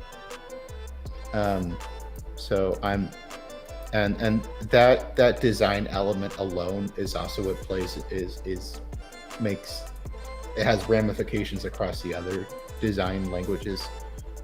So I'm interested to see what Samsung does there. But yeah, like a lot of the elements here, it's integrating changes from iOS that have been taking place, and that's usually where, like in terms of Android skins, the inspiration comes from Apple and it comes from Samsung. That's where so those kind of follow those. So just because we're all copying each other's ideas, Material U is closer to those layouts than older Material design was. Okay, I'm listening to every word you're saying, but I'm slightly mesmerized by messing with the notification shade right now. Like I want my shadows back. No, believe me, it has nothing to do with that. I'm just noticing weird little decisions that they made, and I'm not even sure these are decisions, but maybe weird accidents, maybe happy act. I don't know. Happy accident. Well, so as I was messing with this, let's get over to a different. There we go. Okay. So I don't know how well this will show up on camera, and let me switch views real quick in here. Okay. Is that that might screw up. Okay, I'll just switch to this view. Okay. So, one of the things I noticed is when you're dragging down the notifications, the actual active things, the thing like Bluetooth and Wi-Fi, those things come down at full opacity. But anything that's turned off is transparent. And as you come further into view, that's when its opacity picks up. Which I'm not sure if is this intentional? Is this an accident? I don't know, but it's odd. That is odd. I could kind of get it. Like if the idea is focus on the things that are active, then I don't know. It is a little bit weird. That's probably a bug. I'm probably overthinking. I know exactly. I probably am too. And I noticed another weird one.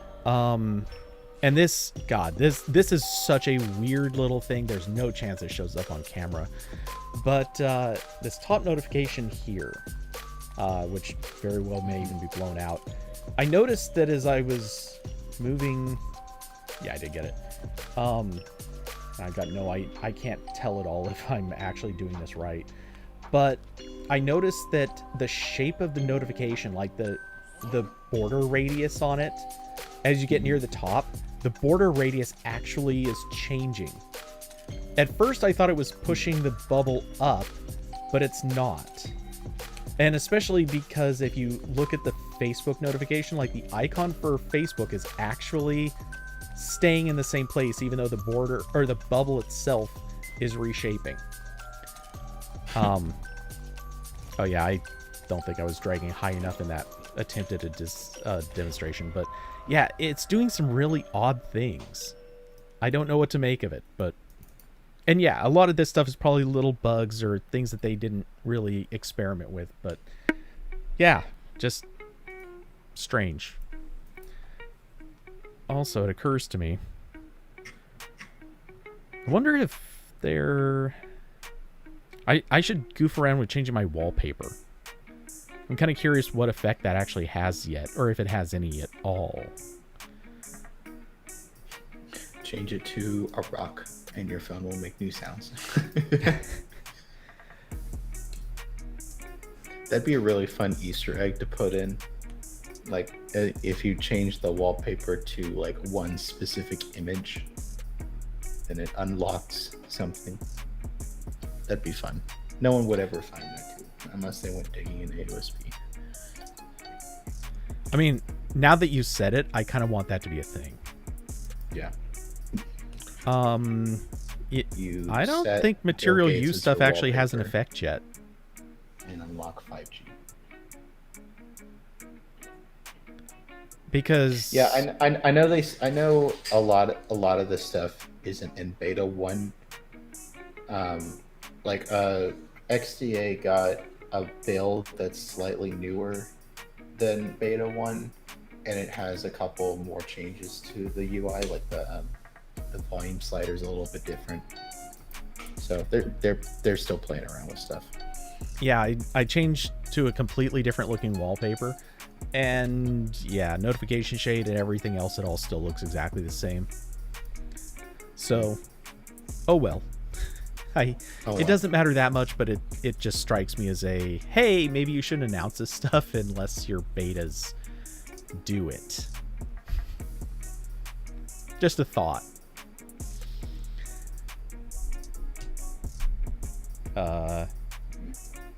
Did you lock up? Oh, yeah. There you are. Yeah. Window unfroze. My network's having a day.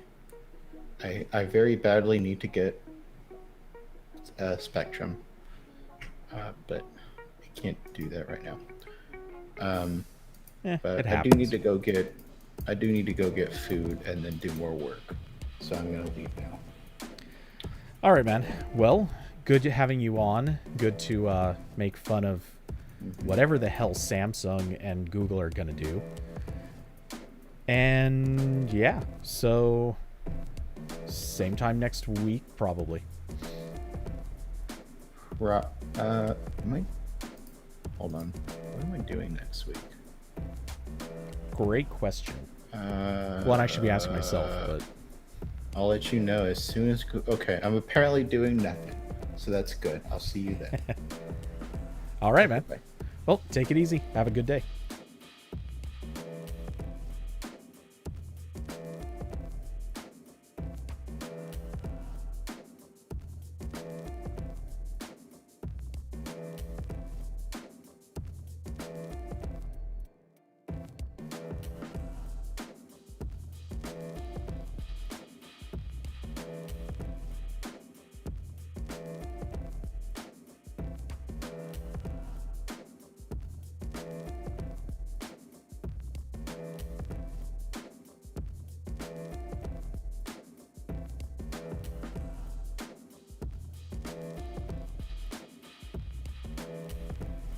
Fixed.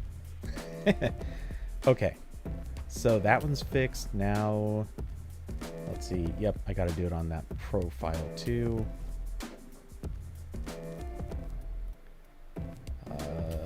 There it is.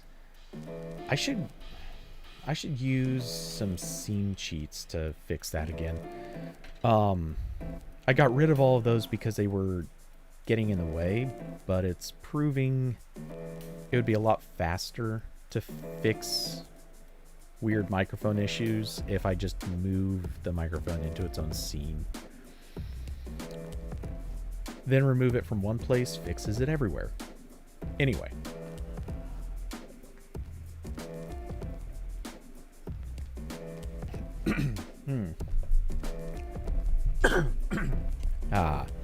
Better. Okay.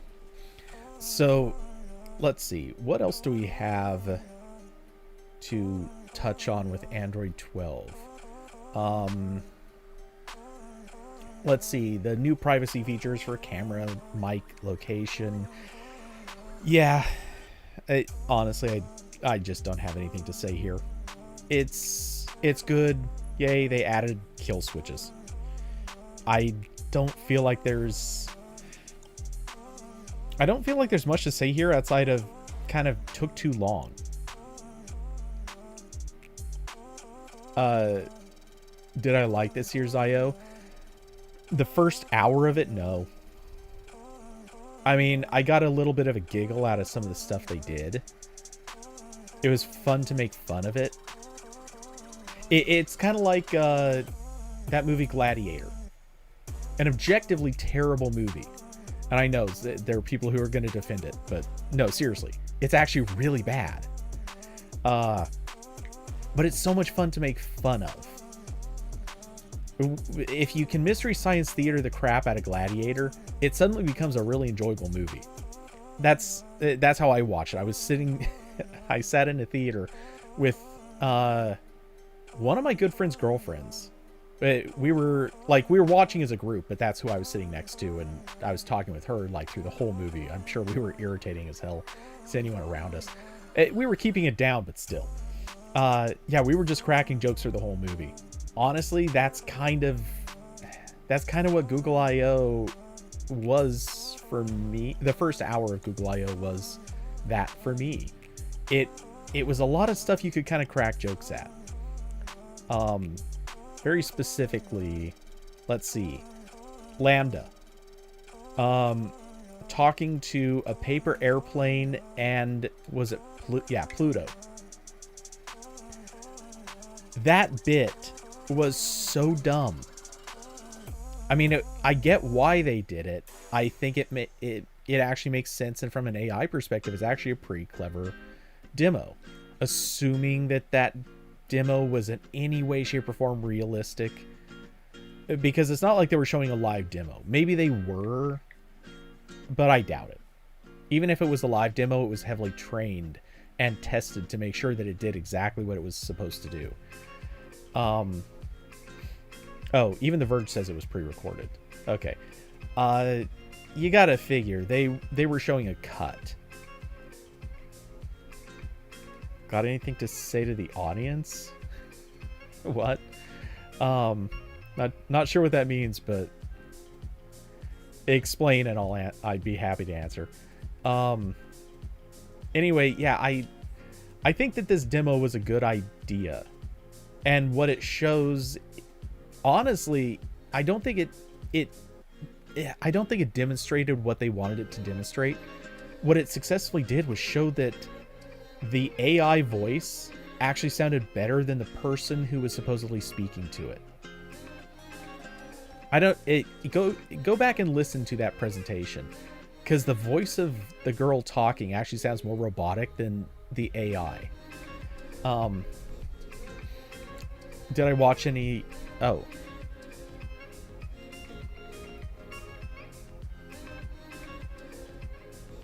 Oh, they asked the plain question. Huh, okay. Did you watch any of the on-demand sessions? I haven't yet. I've just been busy with other stuff, but yeah, I need to watch those. I need to watch the What's New in Android session. I actually still have to finish the developer keynote. I'm like 2/3 of the way through it, but I couldn't really.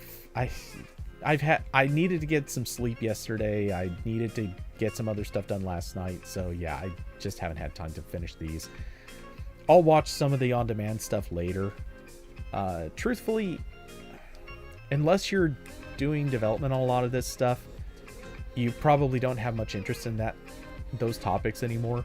And then kind of setting that aside for a second, and I know this is going to sound cynical, but if you're a developer, 9 times out of 10 you don't even want to watch those on-demand sessions because they're not much more than advertising. I mean, if you're going to use a thing and you want to decide if it's actually worth using, go ahead, watch it.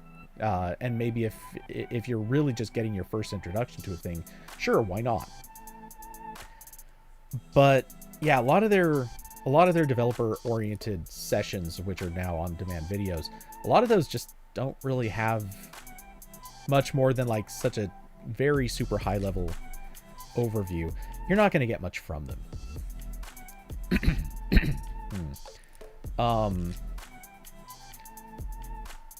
It was weird that you should have used a cute dog. Okay, so I know some of you probably saw it on Twitter. I made a crack about I wanted to hear Lambda trained as like Jason Voorhees. I wanted to hear Lambda trained as what was the other thing I said? I don't remember now, but pull that up real quick and figure out what it was. Oh yeah, train it to think like beer.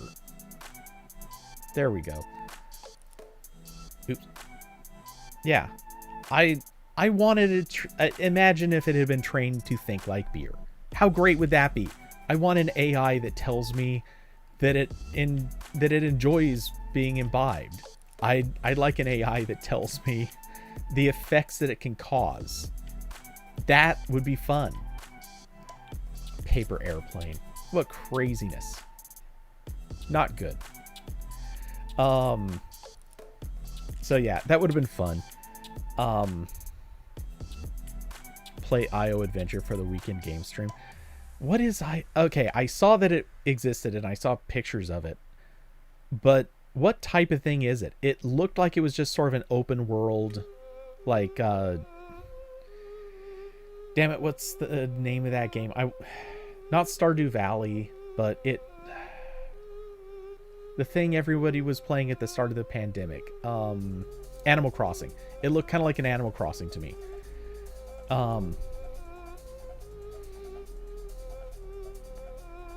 Or train it to be an android or a T-Rex. Actually, T-Rex would have been neat. Yeah, anyway, there's neat things that they could have done with this better than a paper airplane.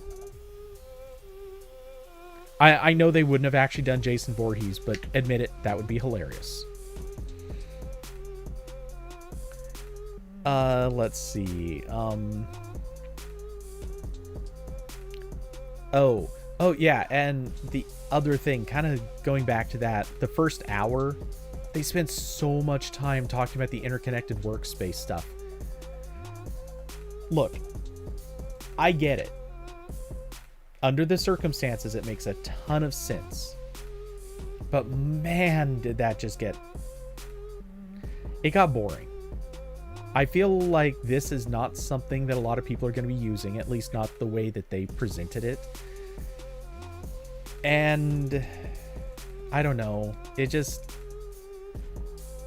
as a lot of other people kept kind of mocking it, Google basically built Asana or Asana. I'm not really sure what the emphasis is on that name, but it just felt like, yeah, they created a thing that everybody already had if they wanted it, and a lot of people don't actually want it that much, or they already have it if they do.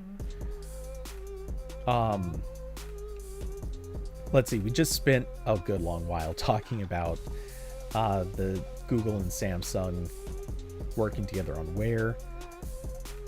Oh, yes, this. So, by the way, in case anyone wants to see this page, I'm using The Verge's coverage as sort of the source material. Or the 14 big announcements that they had. I know there were others, but this was where they put all their attention. Project Starline was odd. They're building a 3D chat app. Kind of. I don't know why. This is not something I think people needed. Which tells me that it's probably... I don't think that they're building this to be a chat app. Not really. Or not in the way that they showed it off. This feels to me like one of those projects that they're starting today for the purpose of making the technology. Austin, why use IO? I don't understand. Sorry, I didn't see the... Yeah, it's not really a place for enterprise pitching, so yeah, why do it during IO? Okay, never mind, that makes sense. Exactly. I think the only reason to use IO is it's the place, or it's the biggest event Google's going to get attention for. Or rather, it's the event that will get the most attention. So they're presenting it at I.O. because there's a chance it'll make it on the news. And if it makes it on the news, people might start using it or recommending it at their workplace. At which point, yeah, it'll get attention. Whether it gets good attention, who knows? The fact that it wasn't ready to launch. I mean, I think it's... did they say... Announce Smart Canvas, a new initiative for its workspace office software that will make it easier to work between products. Features include smart chips that let you link to other workspace apps and the ability to start a Meet video call right from Google Docs sheet or slide. Yeah, okay, so I know they said it would be coming to everybody, but that was very much a in the future. I don't remember if they said it was even available yet for anyone. I think they said it was, but maybe not. Anyway, it's one of those things. I wish Google would not... If you're going to pre-announce stuff, like, this is a thing that we're working on and it's coming in the future, it either needs to be a, look, this is a long way off, kind of like what they did with Lambda. Cheers, Lambda was a good example of this. They demonstrated a thing. It looks and sounds interesting, but they were very quick to say, look, you're not going to get to play with this for a long time. We're nowhere near ready with this. It's like still starting stage. Or if you're going to announce something, you need to be able to say, yeah, this is going to be available in 3 weeks. If you can definitively say, yeah, we've got this thing, it's it's done, but we're still fixing some bugs and testing it before we make it available to everyone. So, you know, a few weeks, maybe 2 months, and it'll be out for everyone. That's good. That's fine. Go ahead and give timelines or at least some rough estimates. But if you say, yeah, coming soon, this thing, all right, what's soon mean? Is this a thing like if my workplace wants to start using this, do I tell them, oh, hey, you were about to get this thing? No, if you just wait like 2 more weeks, you can use this other thing. That's useful information. Don't just say, yeah, someday, this year, we think, maybe, or tomorrow, maybe. I don't know. It could be next month. 6 months from now, that's still this year. Let's go for that.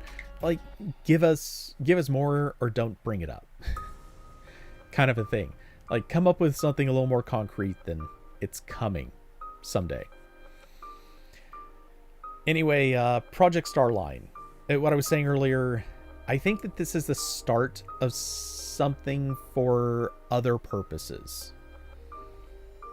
And if you watch the demo for this, actually, something I was going to do and I got lazy about it. Let's see, YouTube. Let's see if there's an individual video, because that would make it. Hey, there is. Look at that. Let's see if I can get myself get a copyright strike for this. Anyway, I'm playing it straight from Google's site, so we'll see. Anyway, yeah, so they've got this, let's jump ahead a little bit. Okay, yeah, so they're doing this 3D modeling of people for what is effectively a live chat.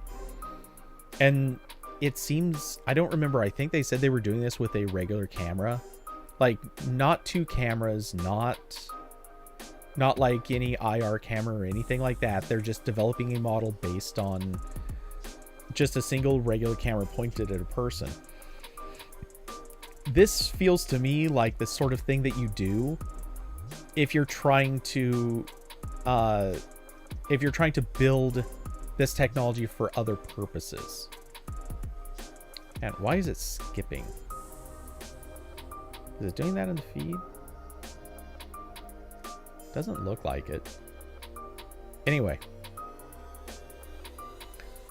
So, yeah, it's an interesting idea, but it doesn't feel like something that goes to consumers. It actually feels like something that goes to, like, law enforcement.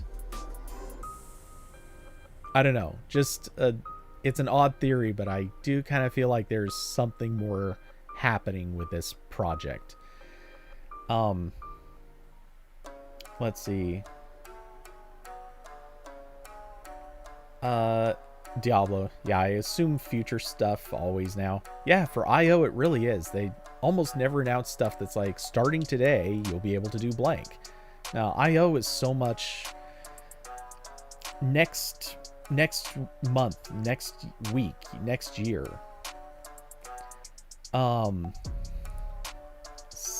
Cecil Don, I see that question. I'll come back to it in just a second. Austin had said, is this Elon Musk soon? It's one of those things that the tech behind it will probably be more important than the product itself. Yeah, that's kind of what I'm getting at. And C. Saldana hit with, why do I say law enforcement? Okay, so law enforcement is one example of it. You don't want to hear my second example, because my second example's crazy. But yeah, my first thought is law enforcement. This is the sort of thing where when I think about what they're doing, I'm thinking about sort of being able to build those models of people, and what they can do with that is create, like, let's say from a security camera, they could create a relatively good full model of a person that could then be used for, let's just say, obviously one, facial recognition, but even just creating like a good wanted poster of somebody. Like, forget having sketch artists. If you can get a couple seconds of someone moving around on a security camera and develop a model even half as good as let's go back to, where was the shot of her?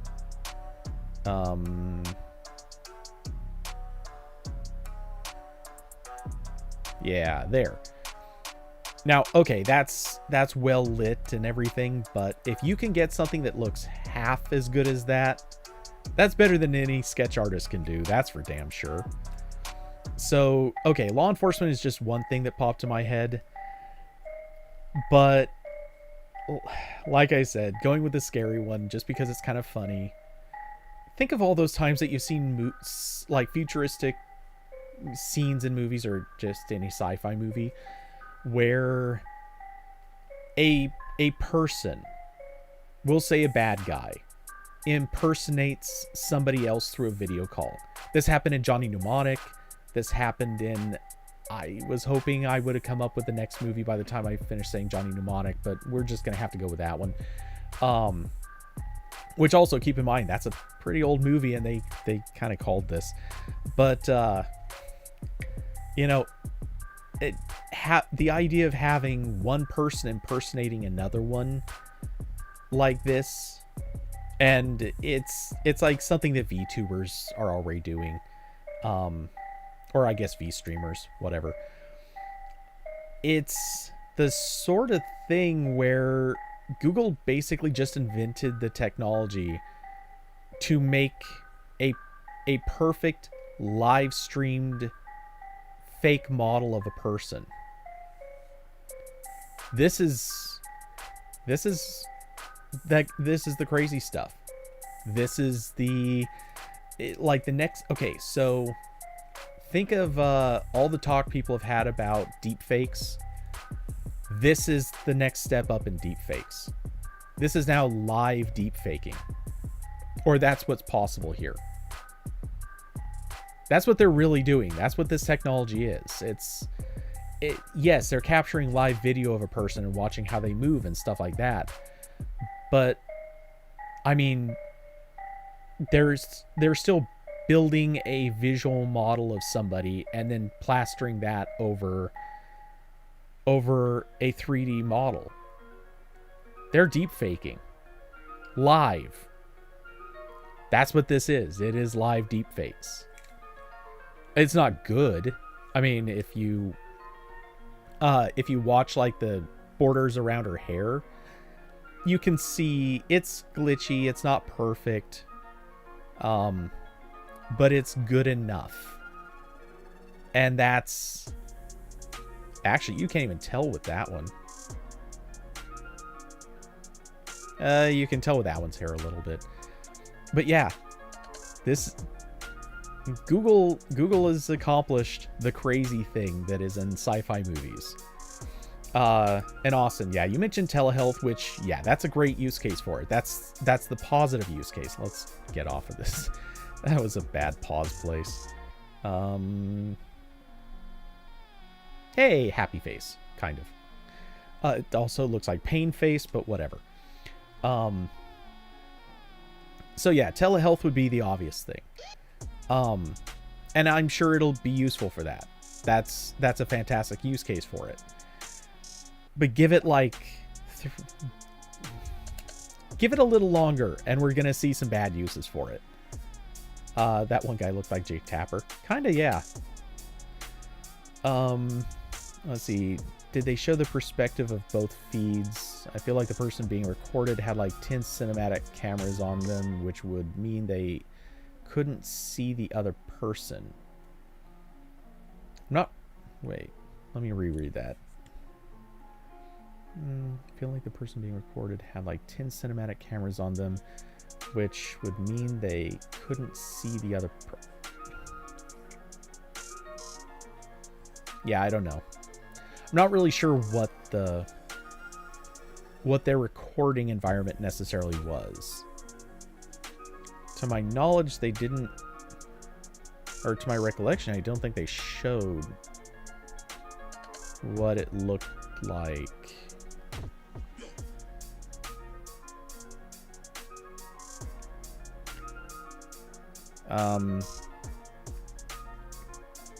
Yeah, I don't know necessarily what their camera software, or sorry, camera hardware setup was, but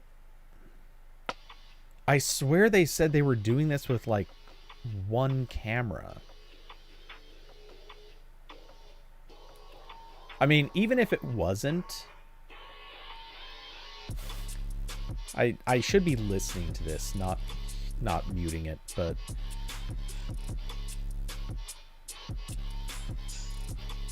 yeah. Nice animation. Thanks. But whatever the scenario is, in theory, if it requires more than one camera, that actually makes telehealth less of an option. And it actually further encompasses that possibility of using it for other things like deepfakes. Let's see. Yeah, I'm thinking we're only seeing one side. The other side probably looked like a professional movie set without a light field screen. Okay, I'm sure without question, this is definitely done with like optimal environment. They're showing these people with obviously lighting on them with a perfect background, and you know, you can tell from that shadow they're in a nice well-lit room. That's not a harsh shadow, even though she's got her back like practically touching that screen. So by the way, definition of harsh shadow for anyone who doesn't know this, I'm even as I say that, I'm not sure that's something that needs to be said, but harsh shadows have more defined lines. They're not fuzzy on the edges like that shadow is. So you can tell she's in a decently lit room. It's lit most, like, from top, you can tell it's top lit by her hair. And she's got at least a softbox to her right. There's something definitely closer to her level, not just ceiling lights.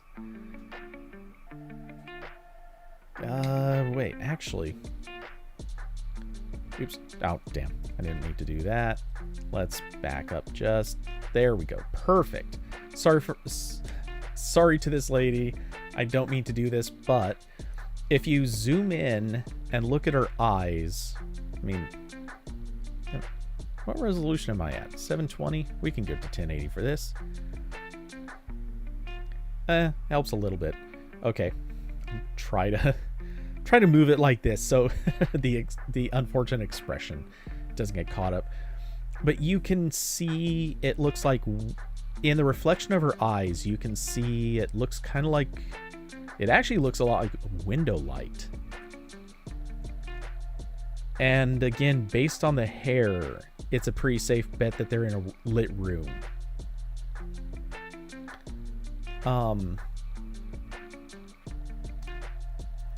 This is not high enough resolution to see what else is in there, but I do see the outline of what looks like a camera, or somebody holding a camera that she's looking directly at. I can't tell if there's anybody else off to the sides, but it kind of looks like she's talking directly to somebody, and then given her physical orientation, she probably has... Well, she's definitely talking to an interviewer. That's who she's looking at. I can't tell how many cameras are in the room, though. That would be the question. Anyway. So, there's going to be some interesting things happening here. Okay. So, Wired has a post on this. Let's see.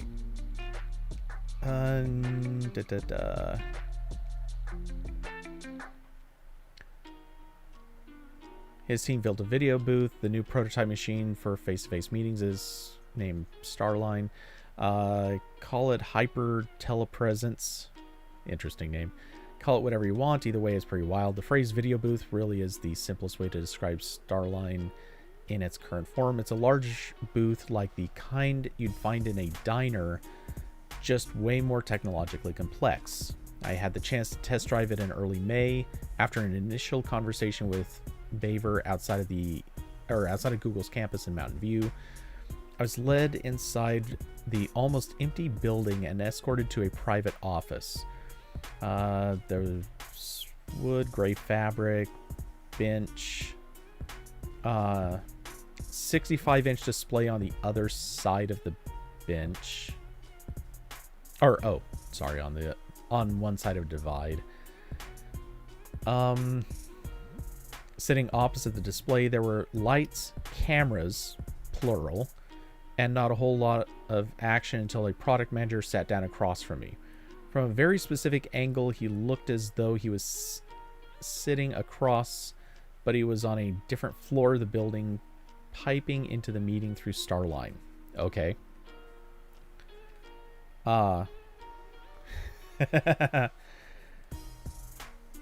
Austin. Oh no, it's Clay Baver. It'll get canceled. Okay, so going down to a picture.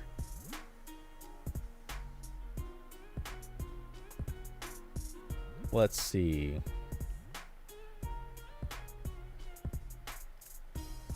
Is there another? I guess not. Okay, so this is the closest we have to a decent picture of it. I think it's hard to tell, but it kind of looks like there's possibly cameras on either side of that screen on the edges. Oh, the cameras are in the box. That's it? Just cameras in the box. So they're still coming from relatively narrow angles. That's interesting. There's got to be more cameras than just that, right? That seems weird if they're just in the box. That's going to give you an odd... Or it's going to give no perspective on hair, ever. Well, the top of the head. Which, I guess, now that I look at it, that kind of makes sense with... let's see, where's that picture? Maybe it's... Let's head back to... Nope. Let's find it in here. Yeah, there we go. Maybe not. It flashed by so quickly. Here we go. Yeah, the top of her head is a bunch of dark space. There's, like, it's just not picking up any surface there. So that kind of makes sense. Though it's getting some of the hair on the back of her head. The points where the hair kind of comes up. So I'm thinking that this does have some degree. It has to be more than just the cameras in that box. It was probably designed by a balding white dude. Oh, harsh. Harsh. Possibly accurate, but harsh. Yeah, my hunch is that there's more than what they're showing in this picture. Let's see.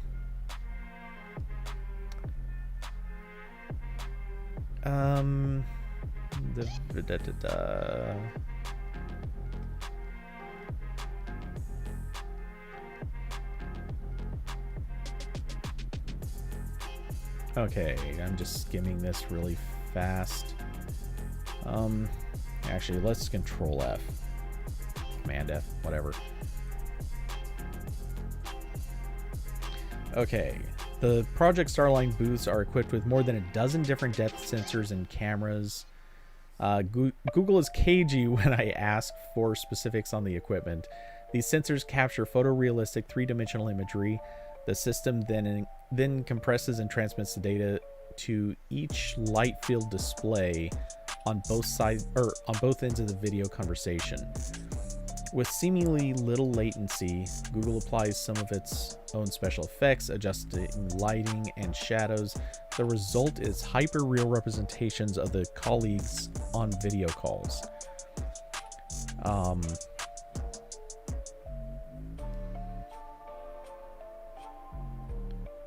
Okay, looks like, yeah, the word camera doesn't appear again.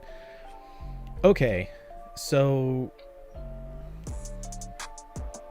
quote, more than a dozen different depth sensors and cameras.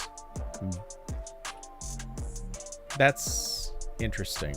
Okay. So yeah, it's not one single camera for sure then.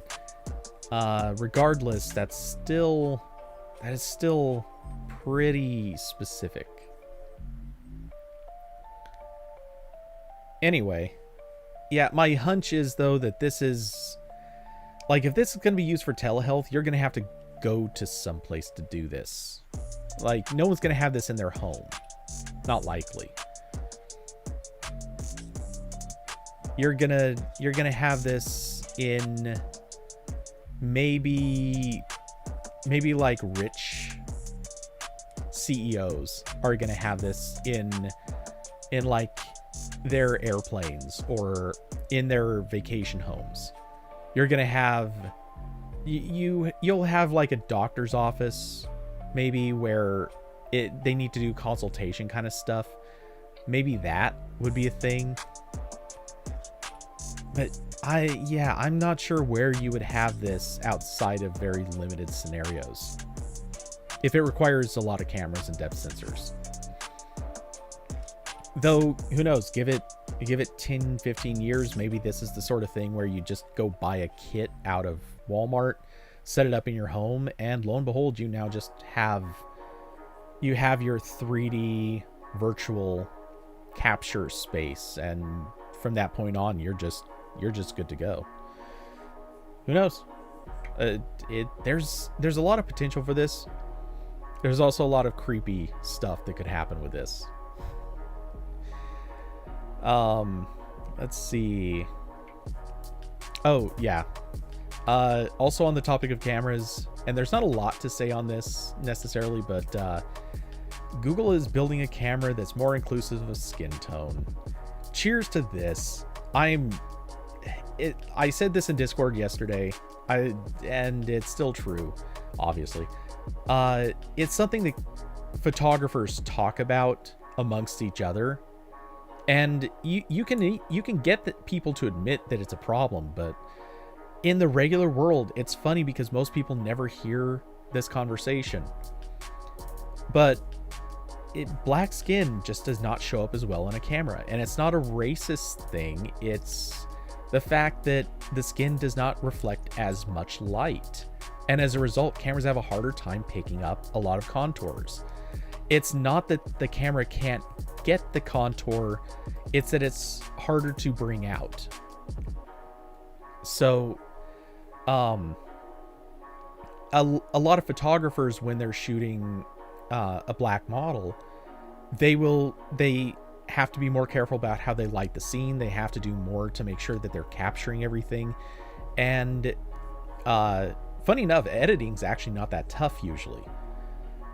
Getting the skin tones right is actually the same as getting them right on any other person. You just need more light. You need more luminance. And it's something that, no denying it, a lot of companies making cameras just didn't do as well. So, this is cool. I'm glad that they're not just doing it, but actually acknowledging it. It's something that, frankly, camera companies need to be doing. They need to talk about this. And when I say camera companies, I'm talking Canon, Nikon, Sony, Fuji. They all need to actually acknowledge that this is a thing and probably build software into their cameras to better support it. And Google is very clearly focusing this on people with black skin, but there have been issues with Asian models. Asian models a lot of times actually do need to be captured a little differently because their skin color is a little different. And sometimes camera software tries to turn them white, which is weird. If you've ever seen it happen, it doesn't happen too often, but I've seen it a few times. It can get weird when cameras are like, no, we're totally taking a picture of a white person. We swear. We can tell we're that good. No, you can't. Sorry, no, you can't. Let's see. What else was there? MKBHD skin tone is always terrible on Chinese phones. Case in point, yeah. I've never noticed that myself. I've never looked at the pictures he's taken out of Chinese phones for pictures of him. But yeah, there's always something a little weird there. And counter to that though, phones typically get Asian skin tones right, and I think for reasons that aren't surprising. They recognize that's an issue, so they've already accounted for it in software. But it's more of an issue with the camera companies. They have more trouble with Asian skin tones.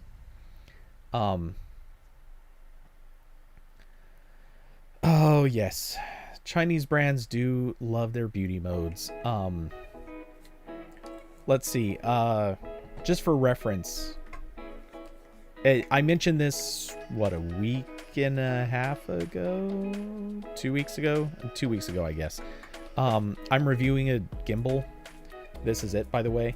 This is the Zhiyun or Zhiyun, however you want to say it. Smooth Q3. And review is coming very soon when it gets edited. But yeah, so I'm reviewing this, and their camera app that goes with this. Yeah, they make a very, very adamant point of reminding people, hey, we have beauty mode and it's on, or it's easy to turn on. I don't remember if it's on by default, but it's definitely front and center if you want to use it. So, and no, you aren't likely to find me doing any beauty mode shots of myself. I am beautiful as I am. Let's see. Also on the topic of cameras, they're making animated photos from still shots. Okay, part of me loves this idea. Part of me hates it. I think that they're going to have some really cringy stuff coming out of this that's going to be like Uncanny Valley territory. However, I gotta say, it is also really cool when this stuff looks good. Let's see, do I have... Actually, I can just find it.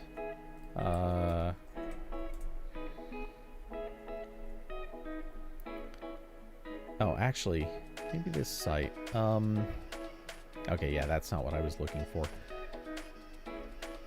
Be great if I can find what I'm looking for right away. Am I not going to? I don't think I'm gonna find it. Lame. Okay. We'll just search a little further. There's a...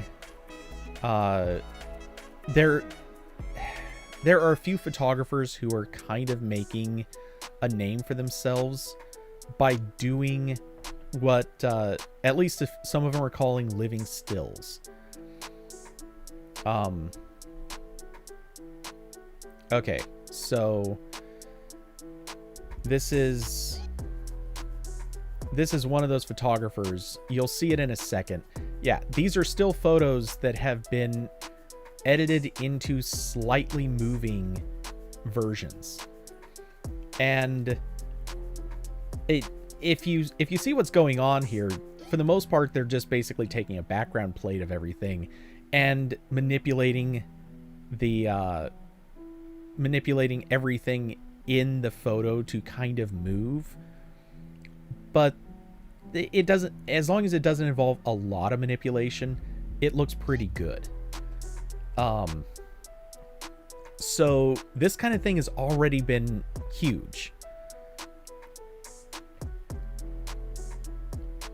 You'd rather see photos make a good frames per second boost on videos? How do you mean that? Because I think I might argue with you on this, depending on what you mean. Anyway, yeah, so what it looks like what Google's gonna do is take two or more photos and try to generate an actual like miniature video, which I'm worried that this is going to end up with some really hinky artifacting, possibly like weird contortions of the face and stuff like that. That could go really, really badly. And I think a lot of people are they're not gonna love this. However, I think it'll also be really cute and endearing, and when it works, maybe 10% of the time when it works, it's going to turn out something that people are like, oh my god, I love it. And you know, it's one of those things, it's gimmicky, but people love to show it off. And when you have those gimmicks, that's the sort of thing that people love it. You know, when your Aunt Gladys is looking, by the way, nobody has an Aunt Gladys, but when your Aunt Gladys is looking at this stuff from the last time that she came to visit, she's gonna just gush over it. She's gonna need to share it with everybody because it's gonna be the cutest thing, and you know, she'll be all jazzed about the effect. And that's the sort of stuff that you got to do. This stuff, it works so well. So I get it. Let's see, Austin, very disappointed by photos at IO. They really needed to go big this year. I kind of agree, but at the same time, I think I think this is a good year for photos maybe to have not gotten too talkative. I want to get that animation off the screen. Maybe move up. Yeah, we'll just move up to that one. Better picture. Okay. I think with a lot of hostility directed towards photos because no more free storage and blah blah blah, I think it's a good year for photos to maybe take a breather, let people kind of cool off, and then next year introduce something new and be like, yeah, hey guys, we really want people to start using photos very seriously. Here's the stuff we really think you're gonna love. I don't know, maybe I'm wrong. Maybe the solution was to keep the pedal on the gas and just try to ride it out, but it's hard to say. Let's see, scale my old VHS converted videos and make them not like a still motion animation. So you wanted Google Photos to do something like that photo scan app, but for VHS, or like old videos maybe taken on like a crappy old smartphone. You want those to fix, or you want the software to fix that stuff. I mean, if that's what you're talking about, I think that's hard. It's really hard to get that looking good because it's already starting at low resolution, and trying to fill in frames it's messy. I'll tell you that right now. There's a lot of crazy stuff that goes into trying to fill in frames, and if you're starting with poor quality to begin with, yeah, Nvidia did it in a demo. It's messy. Video editor apps have had features like this for a few years, and you'd be you gotta see what the results are.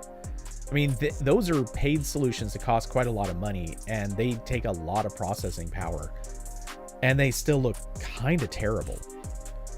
I mean, sometimes they work, and what those are usually doing is they're trying to take footage that's recorded at, let's say, 24p, well, 24 frames per second, and they're trying to turn it into like 30 frames per second or even 60 frames per second video. 9 times out of 10, that's just so they can slow it down again. But man, there's so much artifacting and weird things happen. You got to keep a manual, or you have to be very manual with viewing and fixing those mistakes and like restarting them. It doesn't turn out great.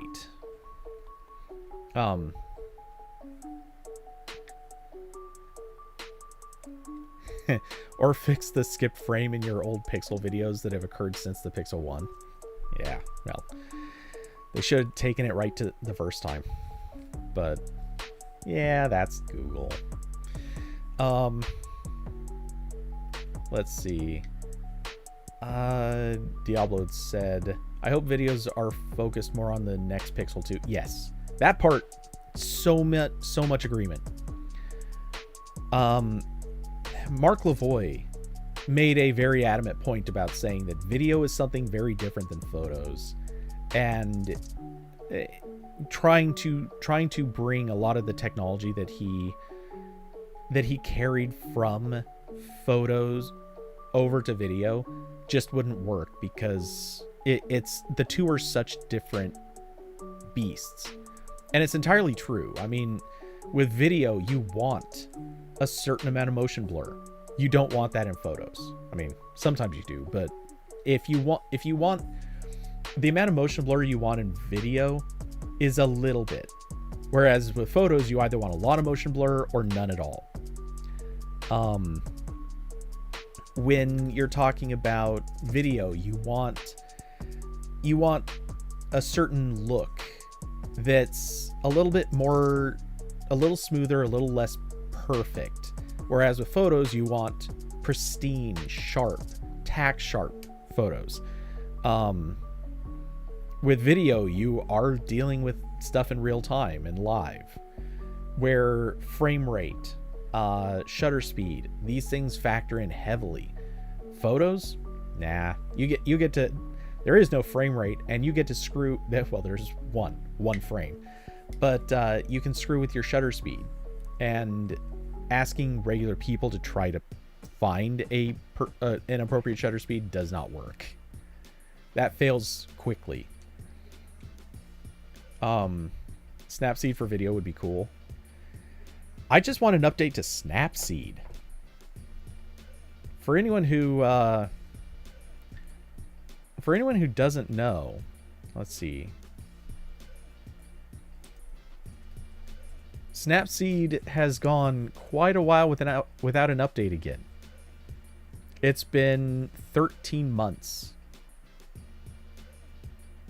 13 months without an update. It's harsh. Considering they, prior to that, you'll notice they had one the month before. But then prior to that, it had been what, year and a half? Yeah, Snapseed does not get attention anymore. That project is effectively dead. So, yeah. Anyway, let's see. Austin, want to see what Google can do with a faster capture rate on a new sensor? They're really good at it now with a relatively slow sensor. If you're talking about for photo, then yes, 100%.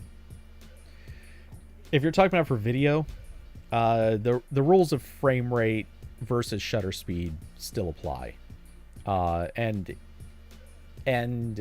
just in the name of keeping it simple and not explaining something that a lot of people probably know. If anyone doesn't understand what I'm talking about, just look up the 180 degree rule. Because when you're capturing video, you want, like I said before, you want a small amount of motion blur, but not a lot. And the 180-degree rule is kind of the right place people have found. Let's see.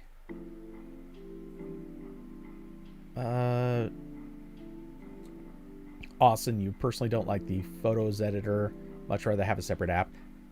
1000% agree. Don't get me wrong, I think that it's good having an editor in Photos, mostly because the interesting things that they do in Photos, it kind of makes sense to be able to sort of tune some of that down, and having an editor in there is a good place to do that. But yeah, honestly, I think Snapseed was the better interface for it.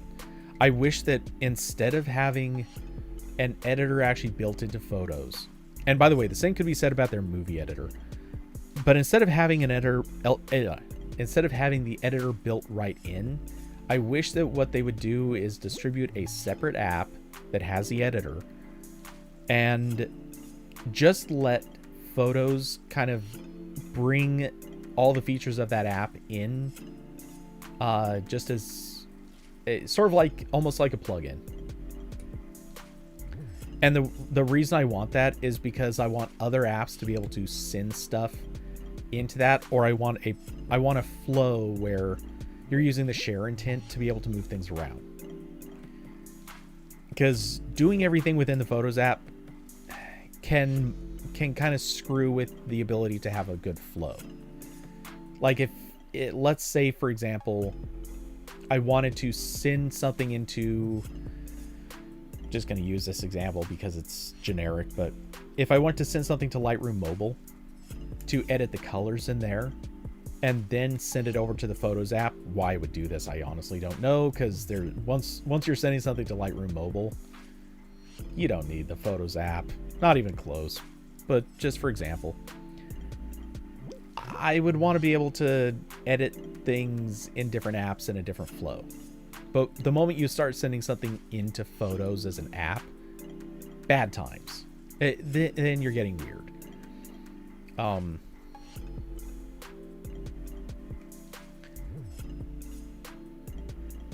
Let's see. They can grab all the YouTubers to do vlogs with pixels, but nope, no big brain. Okay, I actually want to talk about that in a minute, but I'll come back to it because there's a demonstration to be done here. Let's see. David Lama, I hope they don't kill Snapseed. You use it all the time. A, I completely agree. I hope they don't kill it. B, I mean, you can't kill something that's already dead. I mean, obviously they can do worse to it, but yeah, I hate to say it. I think they've lost interest in keeping two different photo editing apps. So we're probably, what can I use for this?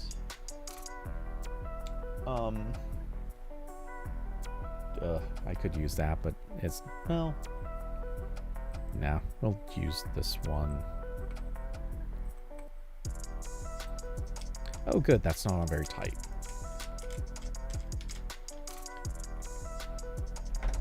Okay, anyway, yeah, I agree. I would love for them to keep Google Photos live, or sorry, Snapseed as a live thing. I'm just not that optimistic about it.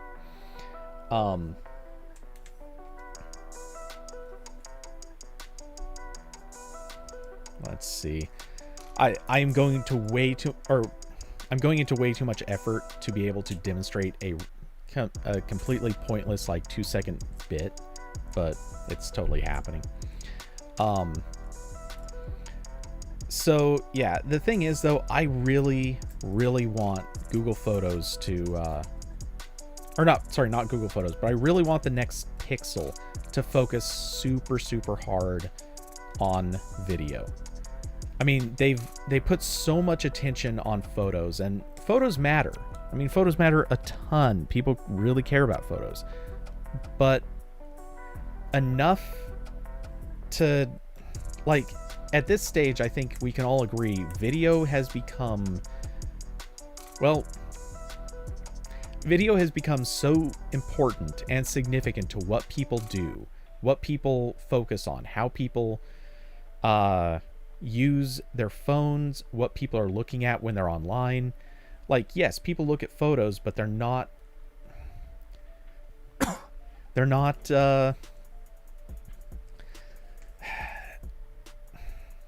not limiting themselves just to photos in any way, shape, or form. Video has become a huge part of it. Anyway, so yeah, I think they need to put more focus on video because Google has shown that they can do it. They have the capacity. They have people smart enough to make this happen. So they need to. I mean, Samsung has easily passed Google when it comes to taking videos. And there's no question that Apple, I mean, iPhones, people are comfortable vlogging on an iPhone. People who don't care too much will vlog on a Samsung phone. No one's vlogging on Pixels. And part of that is, I guess you could say, branding. But honestly, I don't think it's about the branding. I think it's so much more that they know. Like, Pixels don't put video first. Not yet, at least. So, yeah. You know, this is a problem that they've kind of unintentionally created for themselves.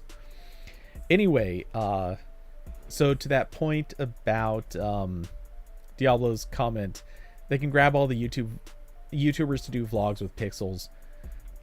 Here's the thing. Have you noticed what YouTubers actually use for vlogging? I mean, and obviously there are different kinds of vloggers, but it's this. Oh, I guess. Get this where this actually doesn't show up super well in this view, but this is what they're using when when a lot of people want to vlog. Full-size camera, huge mic. I mean, this is like the default vlogger rig, including a switch pod.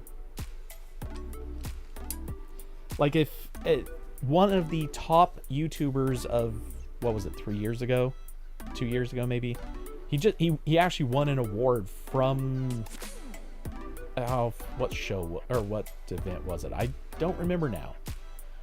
But Peter McKinnon. I mean, Peter McKinnon is one of those guys who 100%, just like Casey Neistat, and maybe this angle. Yeah, this angle works a little better. You know, this is what they're carrying around. Like, not all of them are using switch pods. This just was kind of a convenient and interesting thing I picked up, but a lot of them are using Joby Gorilla pods, which trash. But yeah, like, this is vlogging rig. Like, people 100% are walking around holding a full-size camera with full-size mic, and this is how they're shooting themselves. Actually, this is totally how I should have done this right from the start. This is that perfect angle. And I'll tell you, believe me, this is heavy. This is legitimately terrible to hold. And this is way lighter than what those guys would carry around. They were all carrying around like Canon 5Ds and crap like that, where the weight of that camera is like twice as much as mine. I'll put that back in the bag. Camera can just sit down on the desk because that bit is over. But yeah, you're gonna have a hard time convincing YouTube vloggers to start carrying around phones if they're not that tight. But the thing is, Apple has already convinced a lot of those people. If you kind of dig around, you'll find a lot of those vloggers actually, they're still using their full-size cameras, but a lot of them are singing the praises of, like, not all the time, but when they need to go light, they will drag out their iPhones. I don't think Peter McKinnon's one of them, but his old office mate, Matty Hapoya, yes, I watch these guys. His old office mate has many times drug out an iPhone and vlogged from that. And it's not like it is quite as pretty of a picture. It's definitely less pretty, but it's still good. Like, it's really good. And you'll get that out of Pixels, but not as good. Like, you can still get a good image. It's certainly usable.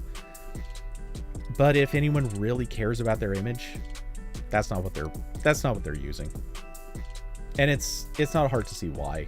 The difference between an iPhone, any of the like latest Samsung phones that are top tier, and a Pixel, there are obvious steps.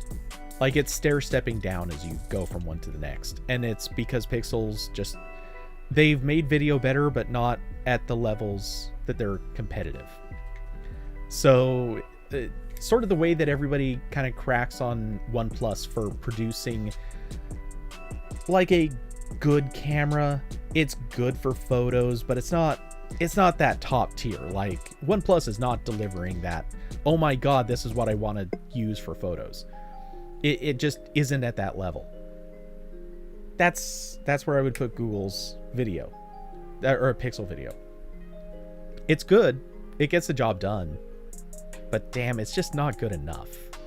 They need to step it up. So yeah, anyway, I know this is a good long sidetrack off of the Google I/O topics, but I do have to say, at least what they're doing with photos kind of makes sense for right now. I would like to see more and better, but in the meantime, it's not that bad.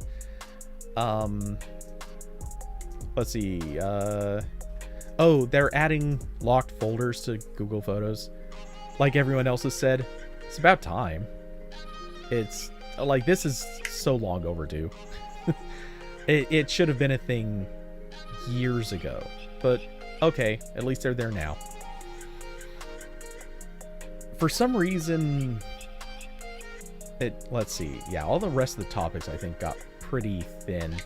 Like, for some reason, they announced at I/O that Chrome is going to allow you to change your account password within the app, like for various site accounts. And my response to this is, okay, like, every other password manager has been doing this for years. Cool. We needed an announcement for this. Thanks, guys. Literally nobody cares. Obviously, like, it's a good feature. Please add it, but no one cares. there were better things to spend your time on. And I mean, seriously, like, every other password manager has that. Let's see. Google Maps AR Live View tool will show more information. That's kind of a terrible title for it, but yeah, their live view is going to have some AR stuff going to it. We've already kind of had some of this stuff. It's just going to get prettier. That's mostly what they're doing.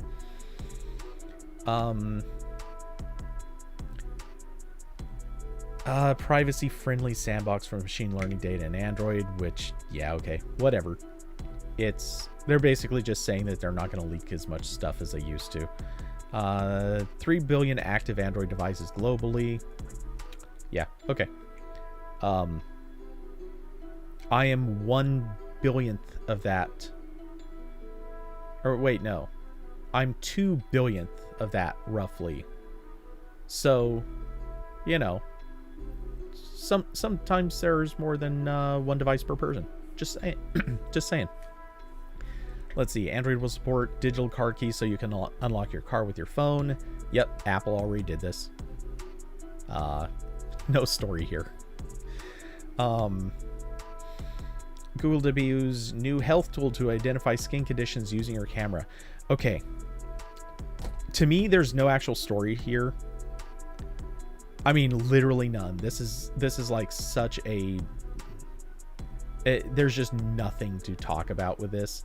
However, I want to see, because I came up with a title for AP's post on this, and it was purely a joke.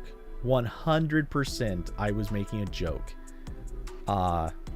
And also, no one took it seriously. I made a point of referencing it as a joke. I just want to find the title that I suggested because I thought it was really funny. Maybe not to anybody else, but I thought it was. Scrolling. Oh yeah. I suggested the title, Google's weird skin fetish might just help you spot cancer. I thought it was cute. What can I say?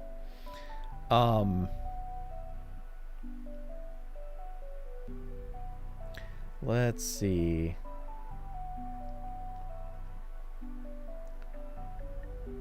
That's kind of cool. Use it once and forget about it. Yeah, pretty much.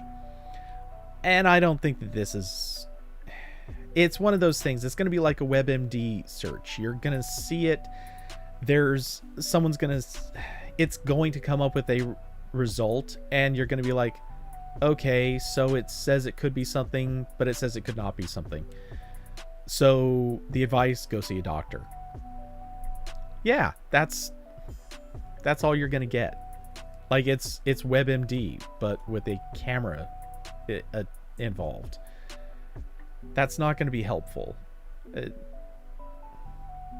Because, honestly, moles, unless they start festering up and doing weird stuff, moles usually... you can't tell just from a camera picture. If they start festering and doing weird stuff, go to a doctor, like, immediately. Don't wait. But other than that, yeah, you're pretty much... You just can't tell usually by looking at them unless you have a really trained eye that kind of knows what to look for. And I don't think you're going to get photos good enough that's relevant. Anyway, so yeah, that was what The Verge listed as their 14 biggest announcements. Later you find your photo in Google Images search. I mean, as long as you don't have your face or your junk in it, who cares? It's a photo of a mole. And strictly speaking, if your junk is in it, congrats for slipping that past whatever Google uses to filter, because that's impressive.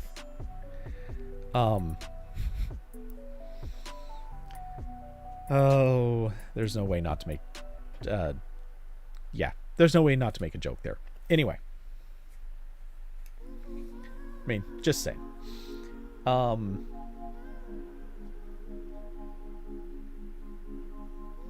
Oh. Wait, did I...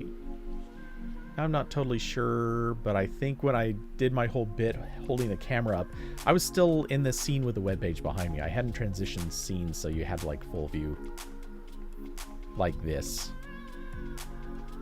In which case that bit probably had way less impact.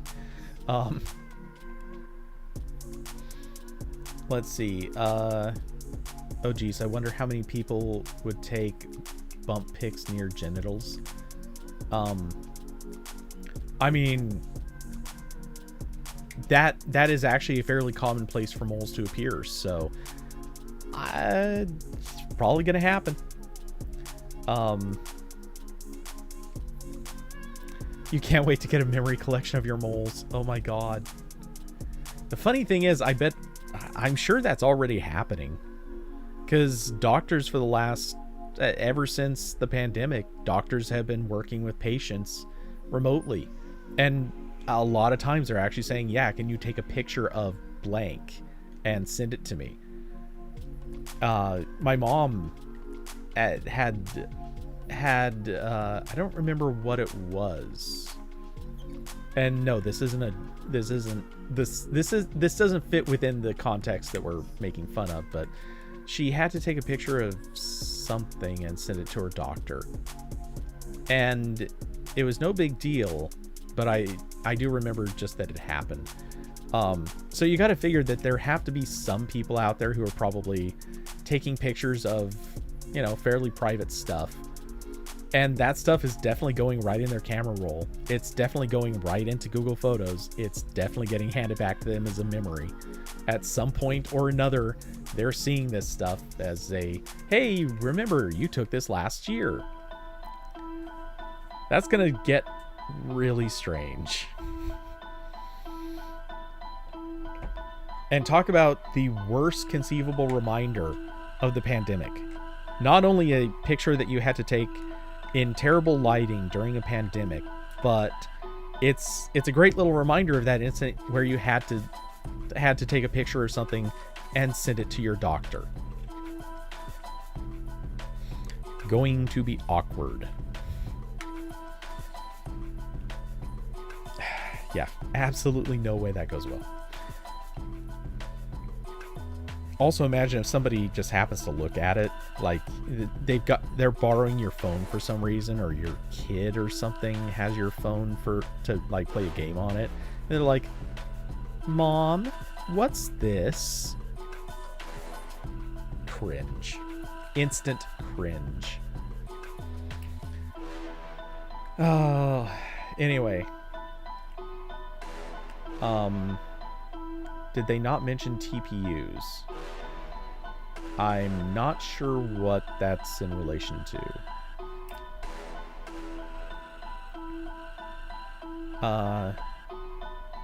Though I think I do remember a segment on that. But it didn't make it into the Verge's list of the big announcements.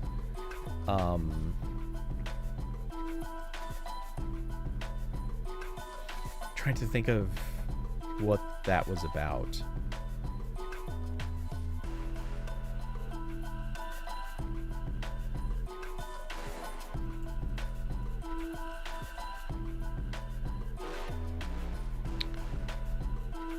Okay. Are you talking about this? Or... let's just hop into news. I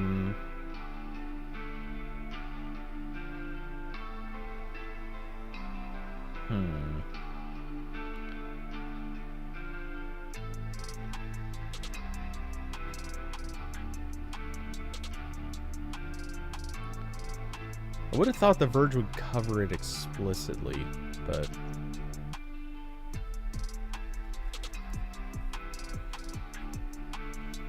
Okay, tensor process. I can never remember the name tensor in this context. I'm not sure. I do remember them having a brief mention of it, but I don't recall how much they said outside of that sandbox that they're doing. And yeah, exactly. Honestly, I don't think consumers really care about this stuff enough. I completely agree. That's at least The Verge is going to kind of filter it down to what consumers care about, and telling people about new chipsets. There's an enthusiast market that cares a lot about it, and then there's the average person who just obviously does not.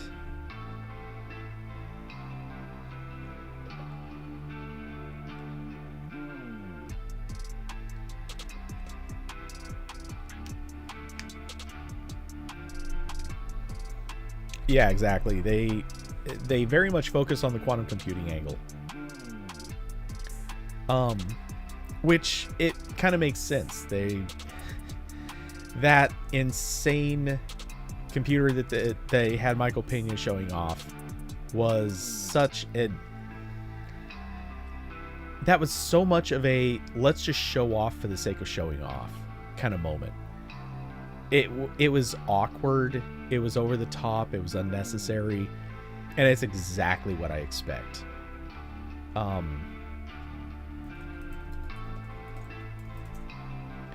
Just for giggles, let's see. Did they have...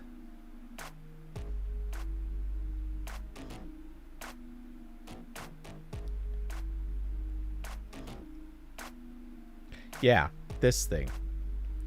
So... Is that why Bitcoin's falling? Nice. But yeah, this sort of thing, it's just... like... It was neat for show.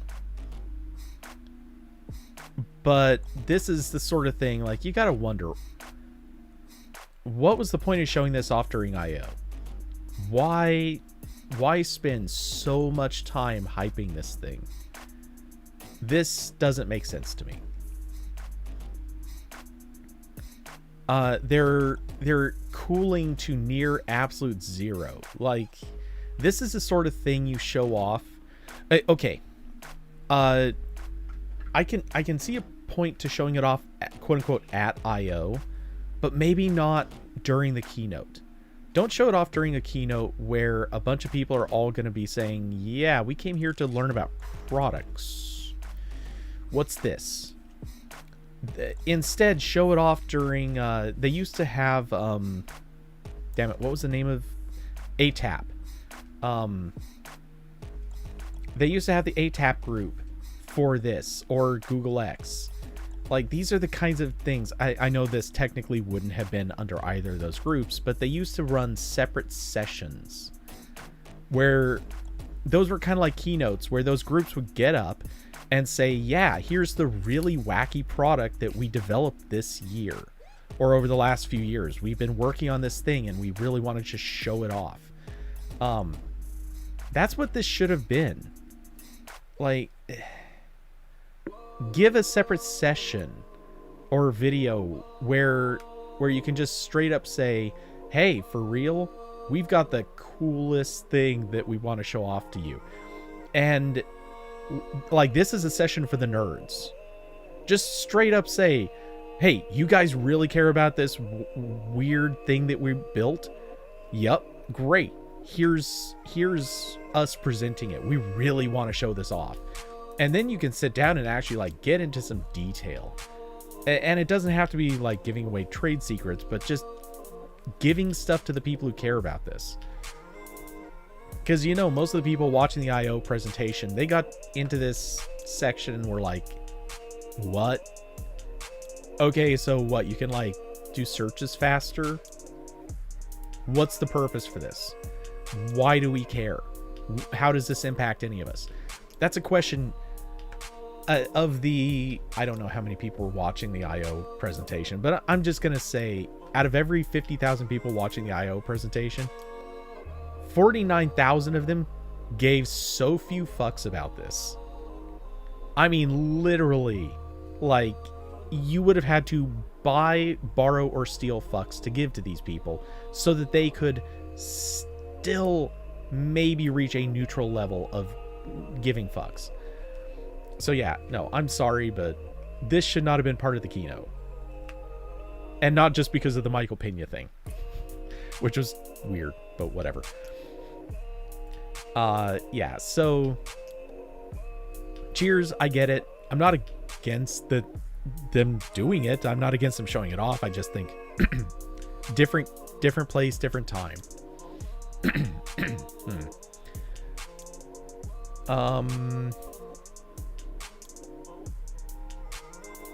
Let's see. Yeah, that was their other part of the presentation.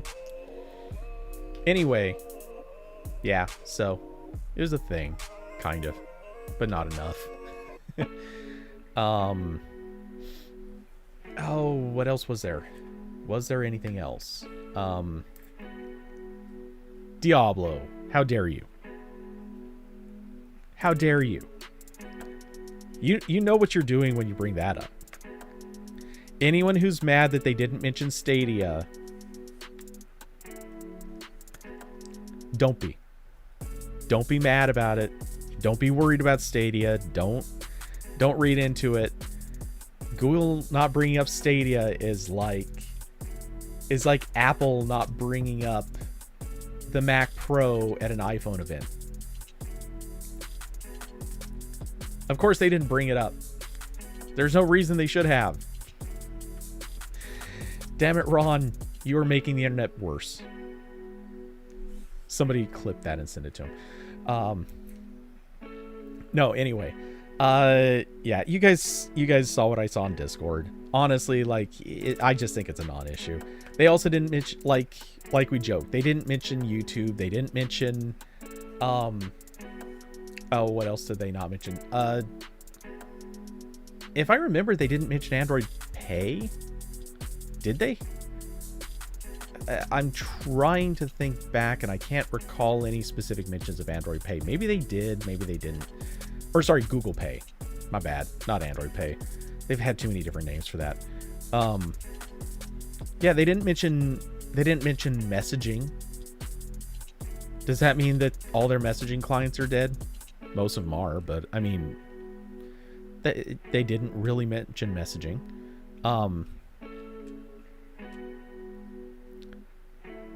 Let's see.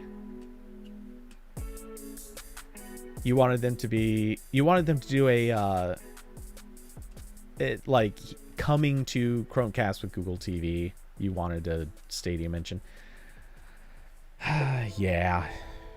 Part of me wonders if they are just going to not support that device. Maybe like that ship has sailed and they're already planning their next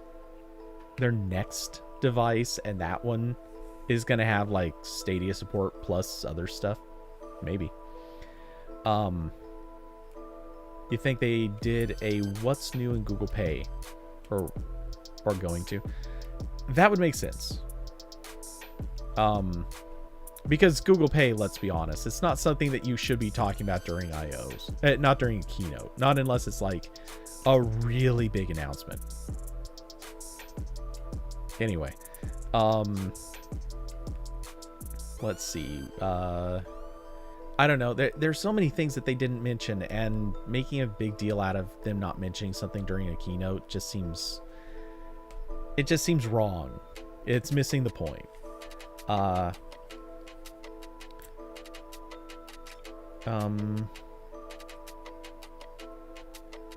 Oh, moving streams from one device to another. That's cool. I don't think I saw that part. Did I skip that part of the keynote or something? Because I don't remember them doing a demo or talking about it, but I saw the news item that mentioned it. Anyway, it's cool. They've already had a lot of that stuff in there, like not that exactly, but similar things. Like being able to use audio from one source and piping it to another source and things like that. So they've had some kinds of things like that, just not actually, hey, I'm moving from this room to this room. Can you send the stream with me, kind of a thing. Obviously that's not how you would do it, but yeah, it's good that they're getting there. If anything, I'm sort of sad they didn't have it sooner. It felt like something that shouldn't be that hard to implement.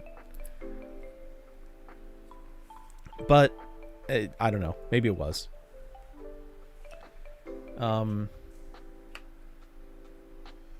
What's new in smart home? They discuss Matter. Wait, what is? This is not a question I want to vocalize, but what is Matter?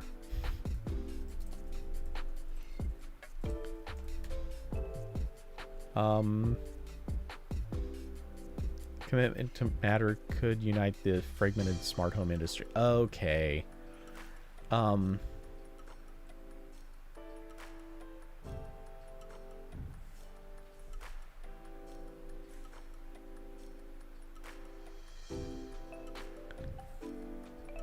Yeah, what is Matter? Okay, interconnected cross-platform smart home standard Matter. Google is one of the companies involved, and today they're going to explain how it'll work to support Matter with its Android devices and Nest smart home products. They're promising that all the Nest displays and speakers will be updated to enable them to control Matter devices. That means once the update arrives, Google isn't giving a time frame yet, you'll be able to use Google Assistant to control any Matter device. Any Matter device, whether it was previously part of Google's smart home platform or not. Okay. Additionally, smart home products with Thread built in, like the Nest Wi-Fi, Nest Hub Max, and second-gen Nest Hub, will also serve as Matter connection hubs. That will make it easier to set up and use Matter-branded smart home products throughout your home. So, yeah, short version, this is the cool. This is them basically saying, yep, we were all fighting.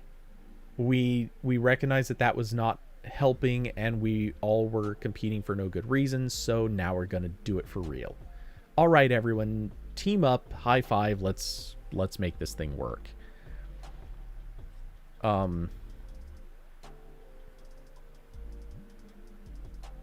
Let's see. And in what might be the biggest piece of news, Google is promising that it'll update the latest Nest thermostat to support Matter, meaning users will be able to, in theory, control their AC and heat setups with other Matter certified platforms. Okay, yeah, that's kind of a big deal because you weren't able to control Nest outside of Google Assistant before.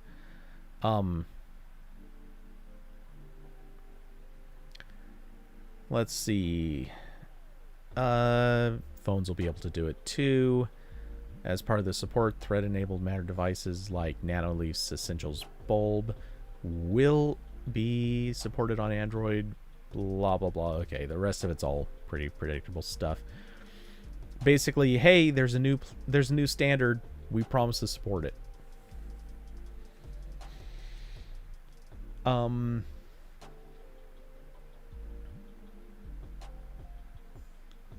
Okay, just quickly reading comments.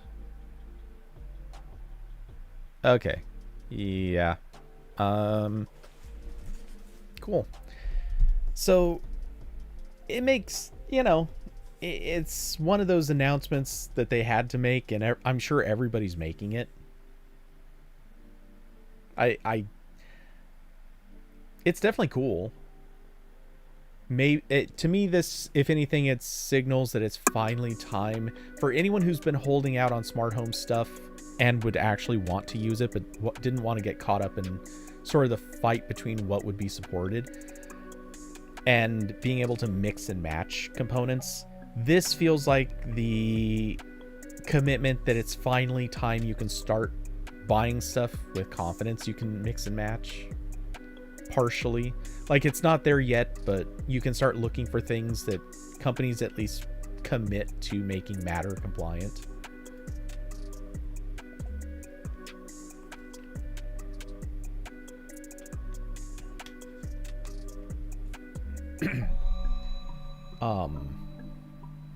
So that's good. Not necessarily the oh my god excitement that you expect from a good Google I/O event, but yeah, I gotta say, so far, I know that this is gonna sound cynical, but I felt like this Google I/O was just not that. It wasn't that exciting. I mean, there were good things announced. To me, and I agree with Corbin on this, I think the wearable thing was probably the biggest news. There wasn't really much else that was really big news. It all felt very iterative. Not that that's a bad thing. It's actually a good thing that maybe taking a year off and kind of improve on the things that we have instead of trying to build a lot of new stuff. So that's great. But yeah, I think I/O this year got so hyped up, and not for any appreciable reason. Okay, so I have a question for I have a question for chat.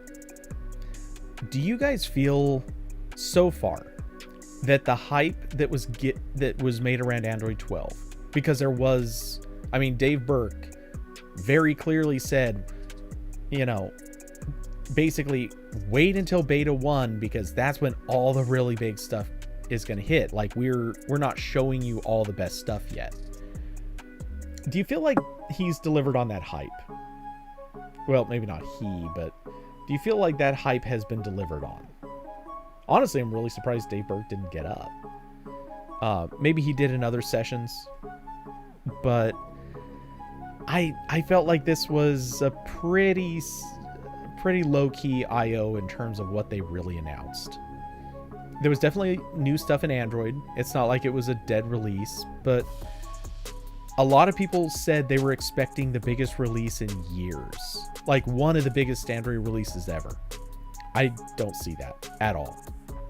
I feel like this was on par with a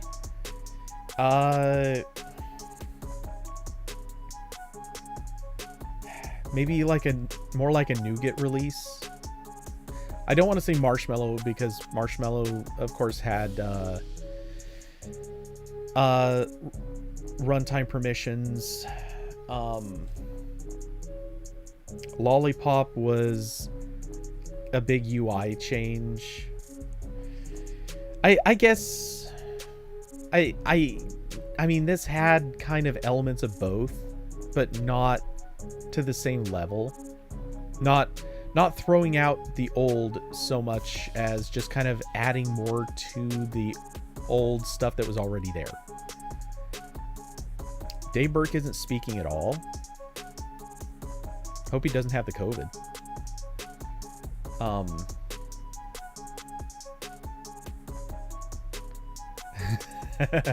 Austin.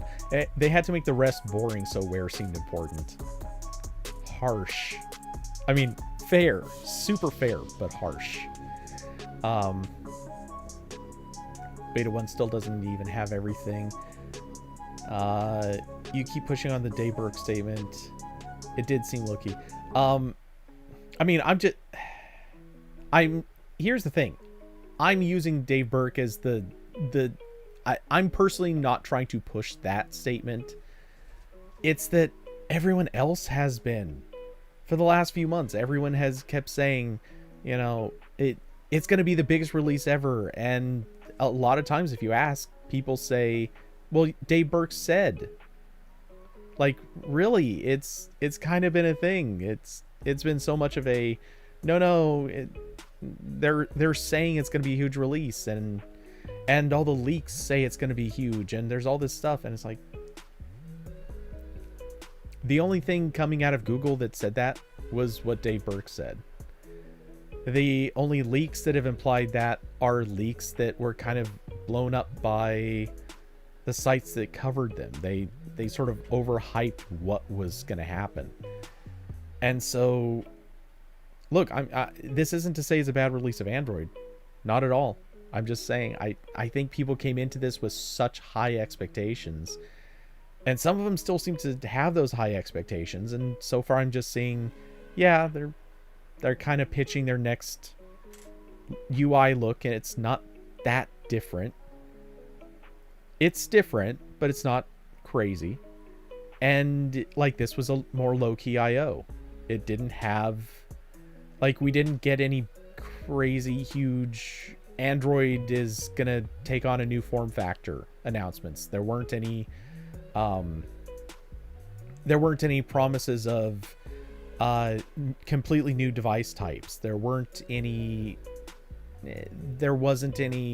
we're completely changing the security model, we're completely changing how devices get updated.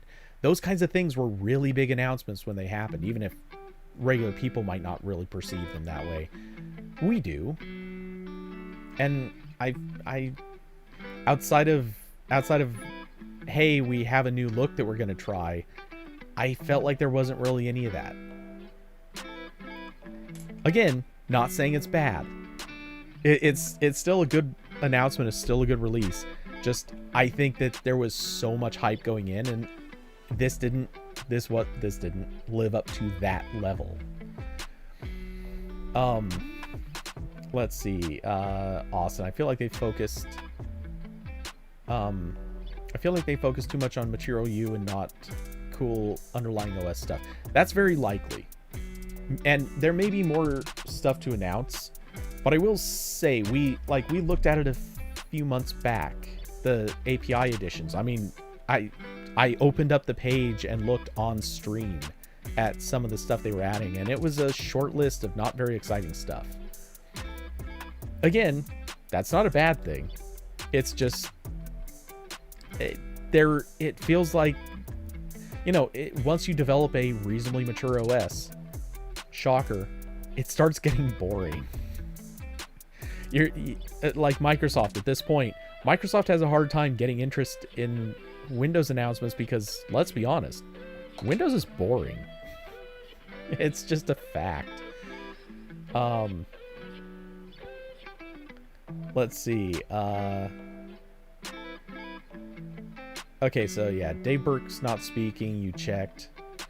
That is rough. Too busy with Fuchsia. Yikes.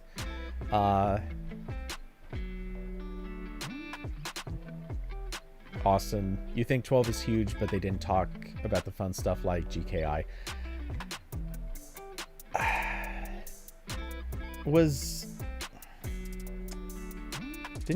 Didn't GKI actually start with 11, or am I misremembering? I must be misremembering that. Maybe they announced it back then, but didn't start implementing till now. That one's hard for me to follow. It is just, I don't know why. My ability to pay attention to it is low. But yeah, again, that sort of thing though it's so low level, it's abstracted away from users.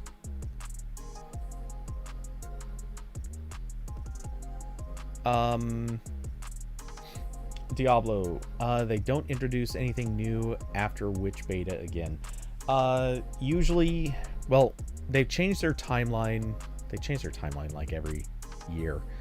But usually they won't introduce anything after, I think it's the third one? Maybe it's after the second. Android 12 timeline. We'll just try that.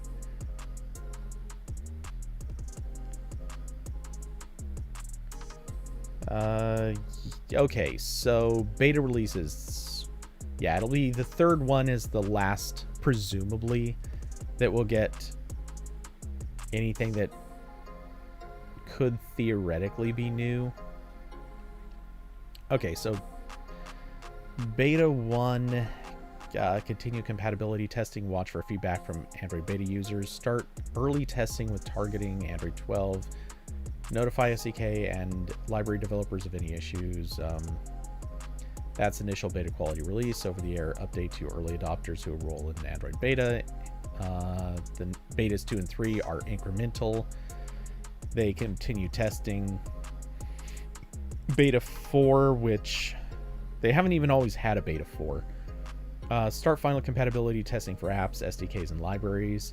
Release compatible versions. Continue work on target. Blah, blah, blah. Final APIs and behaviors. Okay, so with beta 4, they're saying that that's going to be the end of changes. That's a little different. Usually by beta 4, if I recall correctly, they pretty much ended API changes before then. Or rather, I'm saying it wrong because there hasn't always been a beta 4. But yeah, I think typically they try to have finals of the API before then.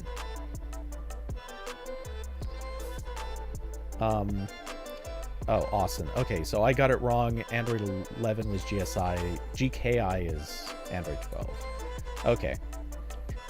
Again, I'll still say time and time again, that is so far abstracted from regular users. I can get why they're not talking about it. At most, that's the sort of thing like Google I/O. They've had sessions talking about ARM, or not ARM. Damn it, what is it? What's the name of it? Art. Had to get the right the 3-letter combination. They've done sessions talking about how art works. That's a sort of thing where I could see them talking about GKI. Not during the keynote, though. The keynote, generally, they try to keep it to what users care about, which is why I'm so confused about them putting a talk about supercomputers into the keynote. Like, if it's inconsistent. It's a weird decision. But yeah, anyway, so yeah, I assume this kind of answered Diablo's question about when they'll stop releasing new stuff. To be fair, though, beta, like by the time any previous update had ever happened, like you get your betas and that's the end of new feature announcements. The first beta is all the new features that they're going to show off. And then typically after that, like they might tweak stuff, they'll make changes, but usually they don't add new things after that. So for example, when they were trying to get gesture navigation correct, every single beta had a different version of gesture nav. But it's not like they added more gesture nav options. They just changed the one that they had. The same goes obviously with all the APIs. All the developer APIs can change through the betas, but typically they usually start stabilizing pretty quick. What else was there? I'm sure if I thought a little longer, I could come up with better examples, but yeah, usually like beta 1 hits and that's, hey, here's the new features. Tell us if anything's broken. And then they'll fix stuff after that. If they're still tweaking like UI stuff, that'll also obviously continue to change. But it's, again, usually bug fixes or turning on the things that they already told you about. So like the material like the interface changing based on your wallpaper.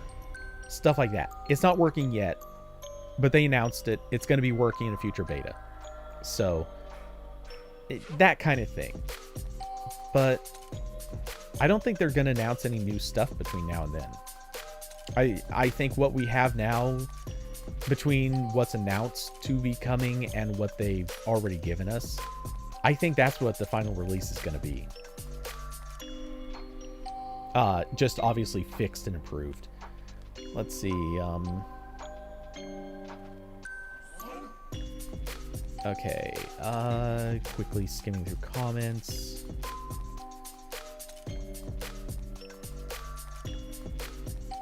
Jesse, I think the difference between dev and beta previews API-wise is dev promises the APIs aren't dramatically changing and are mostly complete, and end of beta they're super promising that they're done. Yeah, that's basically it. I mean, strictly speaking, if you go up to the difference between a developer preview and the betas, in theory, APIs are not actually supposed to change once you hit beta. Like, they can change drastically from developer preview 1 to developer preview 2 to developer preview 3. And in theory, they can even change pretty drastically on their way to beta 1. But as of the release of beta 1, in theory, you're not supposed to have API changes, or if you do, they're supposed to be pretty negligible. Like, at that point, you're not changing how an API works. You're just saying, you know what? We released method calls that previously required these 4 parameters. Well, we realized we actually need to capture a 5th parameter. It's only going to be relevant in very narrow cases, but we got to capture a 5th parameter. So when you go to compile, you're going to get an error, just pass in null. It's okay. Like, that's the kind of thing that you might see change after that. But in theory, once it hits beta 1, you're not supposed to have API changes unless it's kind of like, whoops, something really flew under the radar. We fixed it.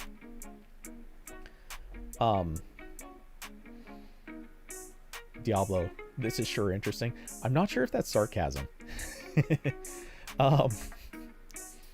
It would be fair if it was. Jesse, quantum computers get clicks in mind space. Gotta show the public Google can do cool stuff still. Right, but that's why I say put it into like an ATAP style session.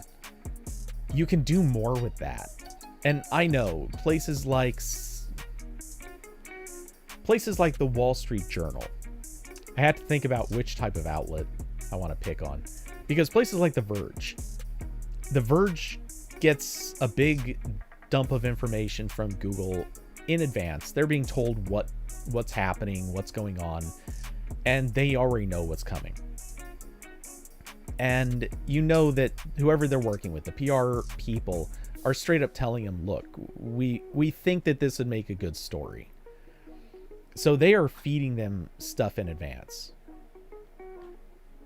And yeah, it gets clicks, it gets mind space, it absolutely does.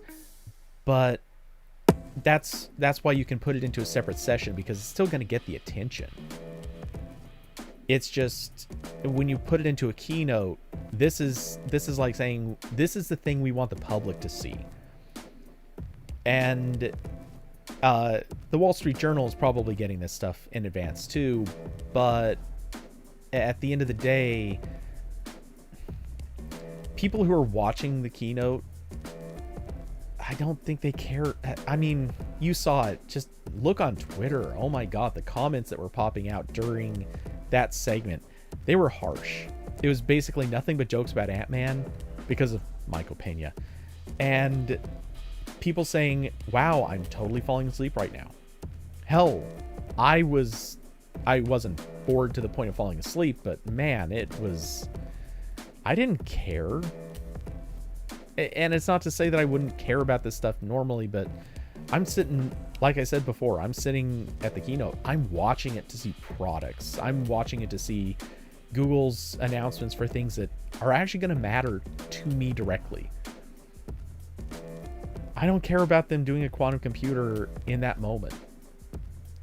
If you went to go see a movie in the theater, sure, you're not just going to see that movie, you're going to see previews for other movies, but let's say for a second that you're sitting in the theater waiting to watch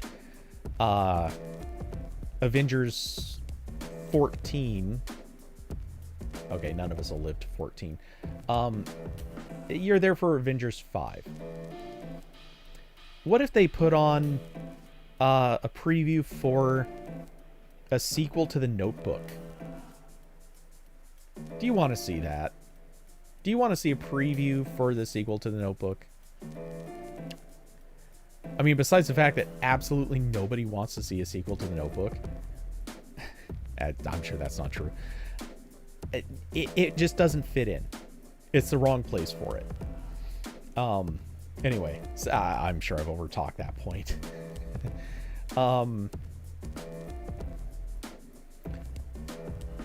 Let's see, Jesse. They aren't going to add or remove APIs after the dev preview, probably, but some behaviors may change in beta. That's how they described last year or somewhere. Yeah, that's basically right. For the most part, they introduce everything that matters in Developer Preview 1. Usually they will make a few small changes in 2 and 3. And after that, it does... Well, yeah, it's never very much change after the very first preview. Usually it's the shape of the API calls. They will tweak how something is, like the method signature. In theory, they're not supposed to add or remove anything after they get to betas, but it's hit and miss.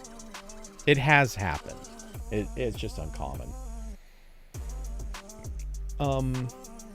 Quantum is the same reason why they announced the green efforts in the keynote. Non-tech media isn't following much outside of it, even if it has basically nothing to do with the main business.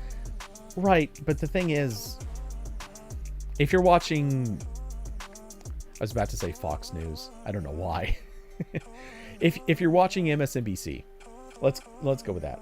If you're watching MSNBC, let's be honest, they're not covering the supercomputer either. The only places covering the supercomputer are, it's going to be places like The Verge and CNET. And they were already going to watch the rest. They're already dealing with PR. So they already got a heads up to cover this stuff. They, there's no need to put it into the keynote. Regular people just don't care. Honestly, I think regular people already assumed this stuff was happening. If you ask roughly 12% of the population, they think GPS chips are being injected into people through vaccines, through the tiny little needle that they use for vaccines. They think GPS chips are being installed in humans. Let's be honest. They think stuff like this they think this kind of stuff was happening a decade ago. They think Google has a quantum computer that can change time. Like, actually change time and space. They're people already assume crazier things are happening than what Google showed us during that keynote yesterday. I swear this isn't going to become a politics stream. Though, to that point, if anyone hasn't yet, peek in the politics channel. I posted a screenshot that I saw on another server. I'm sorry, it's still one of the funniest things I've seen in, like, weeks. Just have to say that. Let's see.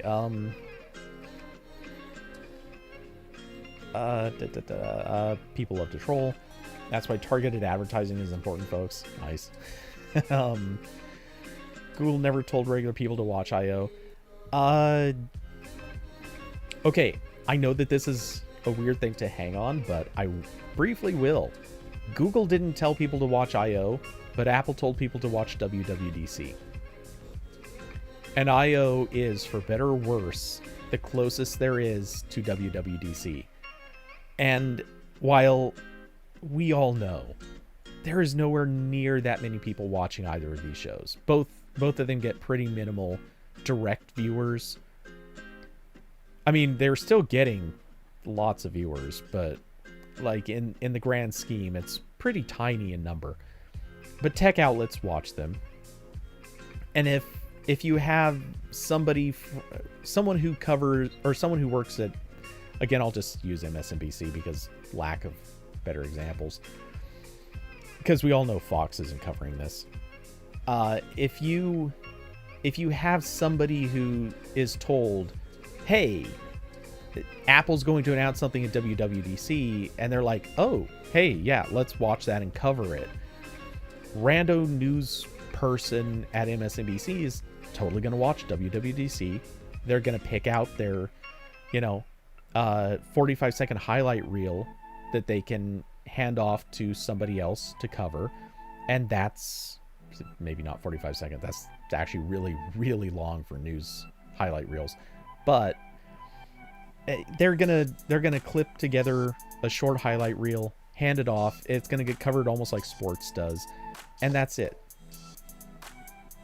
If you have, and then those same people are saying, well, Google's a big company, what is their version of this? They're gonna get told I.O. And so, yeah, regular people aren't really necessarily watching it directly, but the news organizations are. And those news organizations, they just got showed a supercomputer for kind of no reason, which didn't make any sense. It was kind of a non sequitur to this whole thing. And weirdly, because it's also the only thing that had a celebrity guest appearance, it's also the thing that the news organizations are likely to say, oh, this must be really important. We should cover that.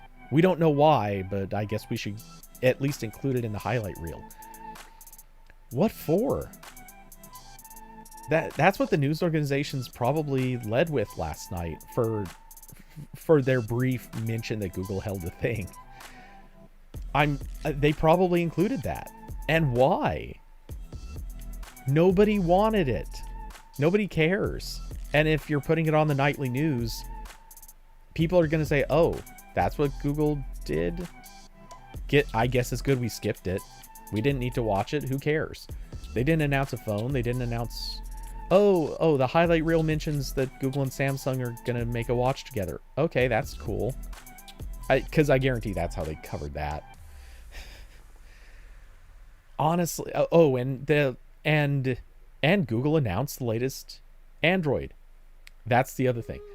That's what that's how nightly news is going to cover this. And the fact that they're going to cover the quantum computer just because, like, that seems like a waste. It seems like whoever put together the I/O schedule made a mistake by doing this. At a bare minimum, they should have put it at the end, not in the top hour. So yeah, I don't think that was a good choice. Not at all. Nightly news will also cover the Google Maps thing. That just popped into my head. I guarantee the Google Maps thing will be the thing that they definitely cover. Yeah. So that was all basically to go back and say, yeah, Google didn't tell regular people to watch I/O, but Apple kind of did, inadvertently, or by the transitive property, I guess. Apple basically told people that they have to watch I/O, but they're not going to watch I/O directly. They're going to watch what the nightly news says about it.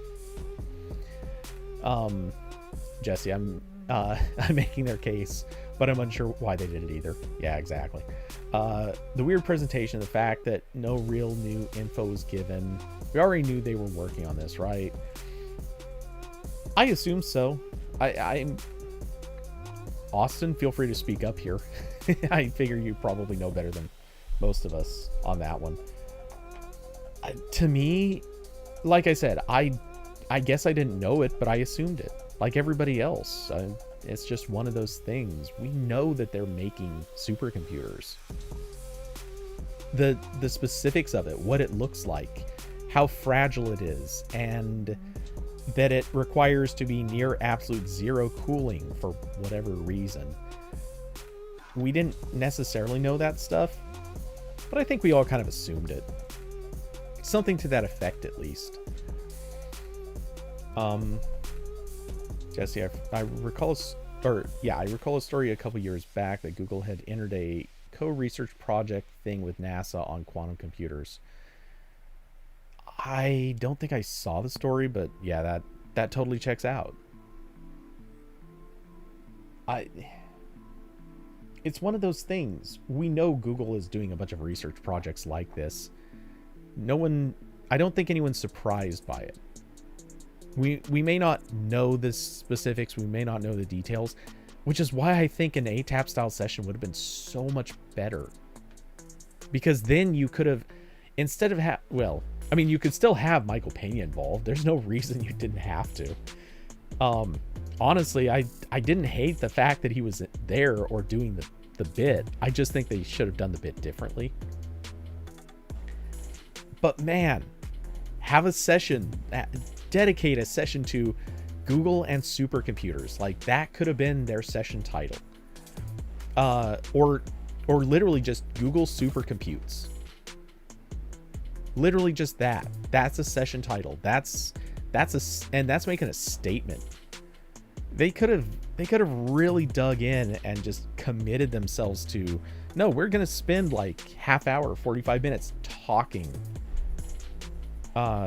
Whoops, just as I switched away from Discord for a minute. Oops. I got my windows all mixed around. There we go. Google and NASA achieve quantum supremacy. Nice.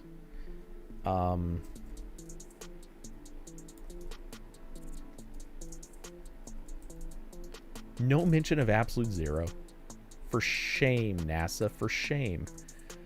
But yeah, that was announced 2 years, well, almost 2 years ago. We're getting close.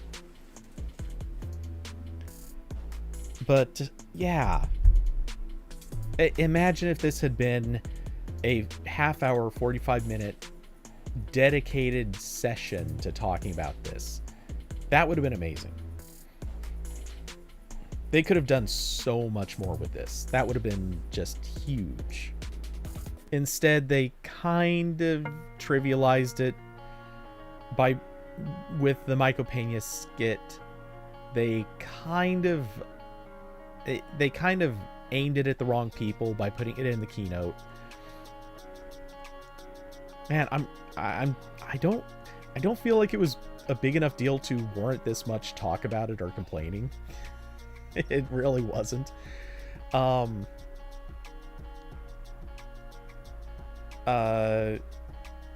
what you recall, the near absolute zero requirement is just sort of a known factor in quantum computers. Yeah, it is. It's just, that's one of those, it's one of those things kind of like how with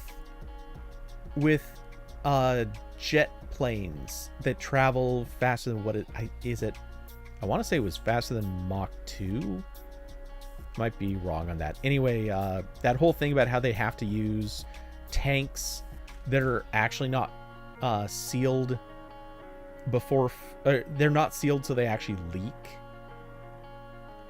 Because then once you get up to speed, it causes metal expansion, which actually causes them to effectively seal when they're in flight.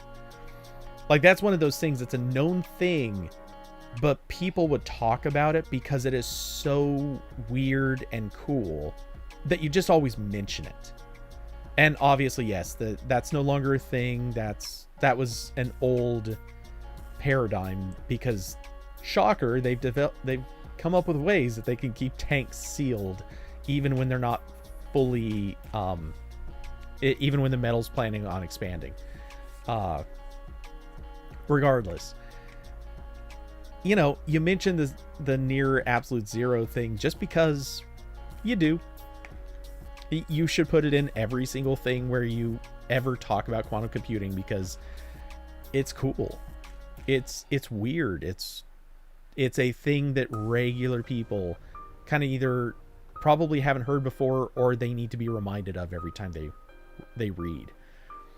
Because it is a cool thing that you can tell people. It's memorable. Or notable, I guess.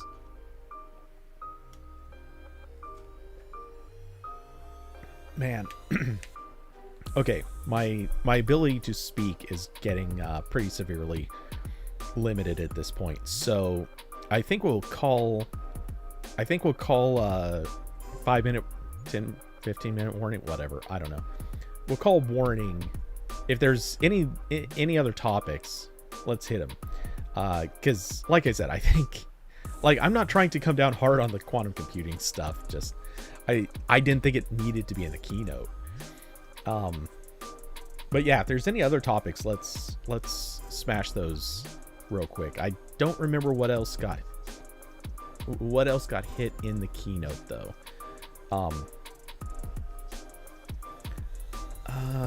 Wait, did I just? Oh no, I saw movement in another window and thought it was something important. It was not. Okay, moving this stuff out of the way.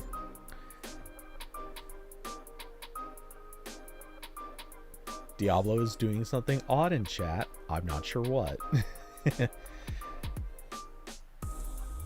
Oh, you changed your channel name. So you're actually showing up as Diablo now. Okay. Took me a second to realize that's what had changed. So I'm assuming that's what happened, right? You can change your channel name without changing your Google account name? Or that shows up in Gmail and stuff like that. Is that what happened? Because if that's the case, I'm still... Yep. Okay. I brought this up to AP This is going to be, you guys want the rant. I brought this up in AP, and I won't name names, but one of the senior editors made a very, very definitive statement. We don't cover YouTuber industry news or creator news. And my answer to that is, no, I don't think you understand. This means that regular people will be able to have whatever like nickname or avatar name, cover name, whatever on YouTube and comment that way using whatever name they like, not just their real name that shows up in Gmail. And a lot of people want this. Tons of people want this. I got ignored. So yeah, I think this was a big deal. I know obviously there are multiple people in here who wanted this, and I'm sure many more will come along. It is dumb to me that is not it, like that is the bigger news. Not that people could change their names and mismatch, or so they didn't screw up their Gmail accounts if they decide to change the name of their channel. But the fact that regular users can do this now, that's what mattered. It isn't a creator thing, it's an everybody thing.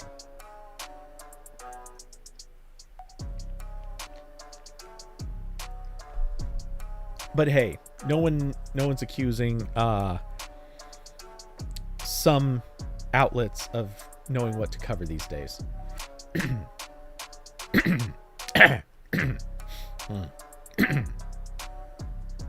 I think my point is made. Jesse, you missed the talk on Matter, but feel like still not seeing the Thread, Zigbee, etc. making any meaningful consumer impact, only enabling things like the semi-closed Hue bridge system. My take on that is the efforts to bring together all of the smart home stuff. I feel like those efforts have largely gone. I think it's more complicated, and as a result, it's taking a while for that progress to be made. We're getting there. We're definitely seeing it happening, but I don't think that we're to the point where it's actually ready yet. It's. I'm trying to think of a good thing to compare to, but I honestly can't. I want to compare it to like city planning. Like everything that happens in city planning, people come together and say, "Oh, hey, we have a problem. We need to talk about it." And so the next step is they have to argue and decide when they're going to talk about a thing. So they slowly but surely get everyone to agree on a date, and then they all get together and talk about what's wrong and say, okay, well, everyone go do your homework now so we can figure out how we all think it should be fixed. And progressively, it is one very slow, barely progressing step after another until everyone finally reaches the, okay, we're going to call this thing Matter. It's going to be this. It's going to be based on that. And everyone's going to get involved by doing these things. Now that we've told you this, you have to complete your plans on how you're going to integrate Matter into your products, and then you can start making your announcements. I feel like that's the point Google just got to. And I think that's where most of the companies are probably either at or getting to. So they don't really have everything fully done yet. They're not releasing products in this space. They're not there, but they're close. But I agree. Yeah, it's a mess.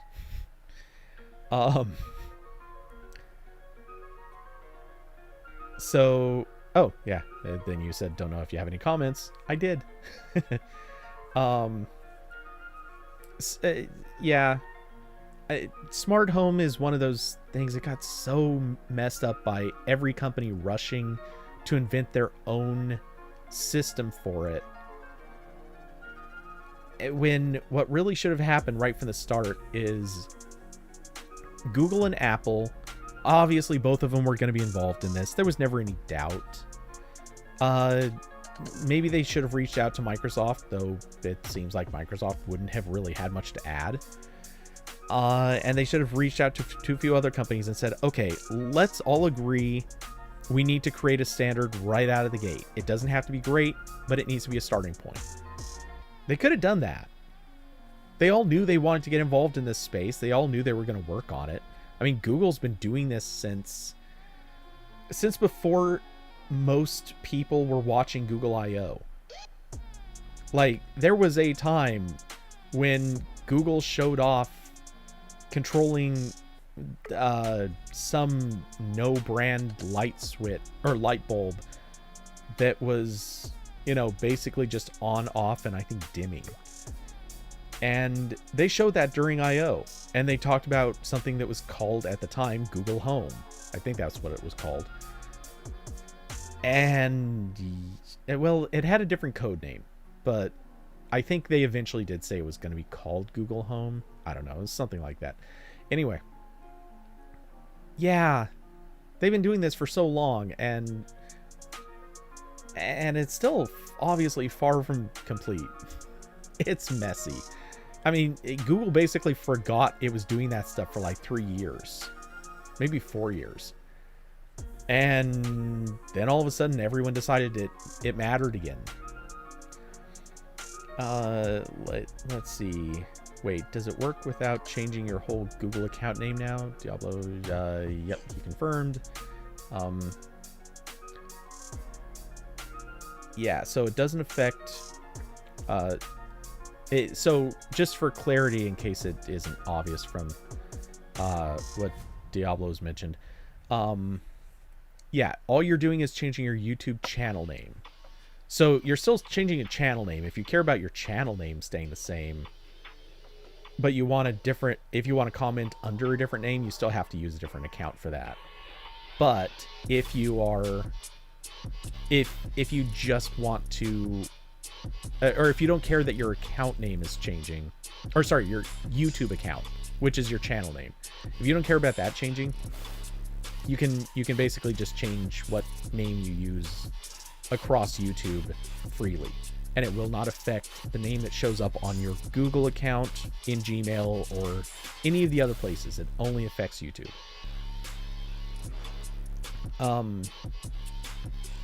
And Cecil Donna, you asked if changing your YouTube channel icon would also change that avatar without changing the Google account. It's supposed to. The announcement that was made last month said that it was your avatar and your name, your channel name. Technically, I don't know if Diablo has tested this, but it should. That these things should be independent from the rest of your Google account.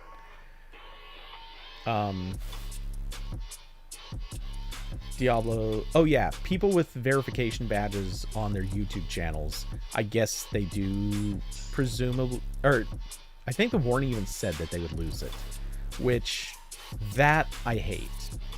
I get why they do it. They don't want someone to somehow get verified and then decide that they're going to impersonate somebody else. That would be a really big problem. But at the same time, they really just need to have like a, hey, you want to change your channel name? Email us and we'll make it happen. That kind of thing. Jesse, honestly, it feels like Apple's HomeKit kind of flopped because of their high entry requirements, and Google has spent a long time before flexing Google Home muscles. Honestly, I just don't know much about Apple's HomeKit at this point. I agree. It seems like it kind of disappeared. I never hear Apple talk much about it, but I can't tell if it's just like a kind of half-dead thing or what.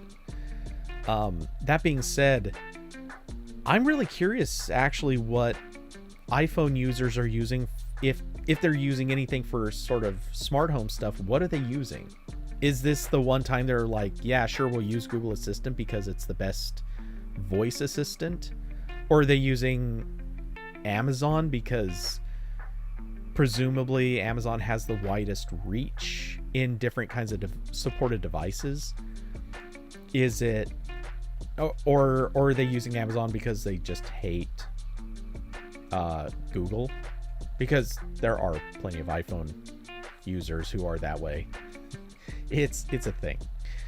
I don't know. I'm assuming a lot of them are using Alexa just because. Apple still talks about it, but think they had an expensive hardware requirement and kind of disallowed the ability to build ecosystems like Hue, Wise, etc. It works with. I know HomeKit works with Hue. That may have been an exception to the rule, but I think they were okay with.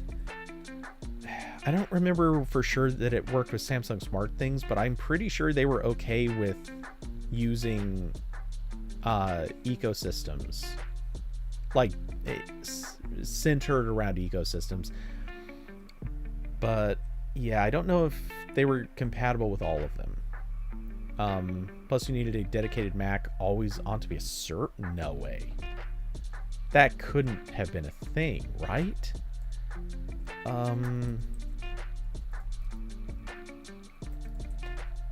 Apple HomeKit requirements.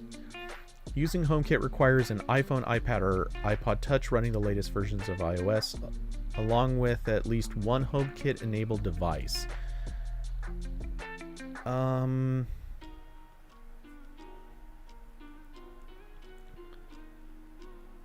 Using the Home app on the Mac requires macOS Mojave, and to control devices when away from the home, an Apple TV, iPad, or HomePod is required.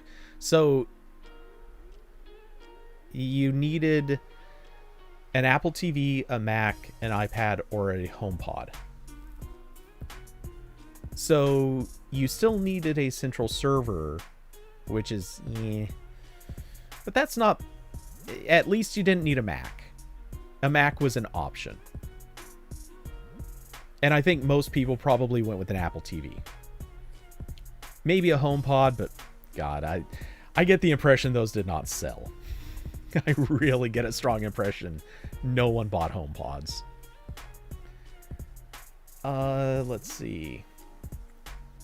And the HomePod also came out so late. Okay, Jesse, not to mention any lack of Apple smart speakers. Well, yeah, at the time. I mean, HomePod's kind of there now, but... Or whatever, the HomePod 2, or whatever it's called. I don't know. Yeah, they really didn't put a lot of effort into their thing. And, yeah, I would agree, that's probably what has probably killed them. Like, if you don't have a good smart speaker, which, obviously, both Alexa and Google Assistant have plenty, like, that matters. It matters a lot. Relying entirely on your iPhone or iPad just doesn't cut it.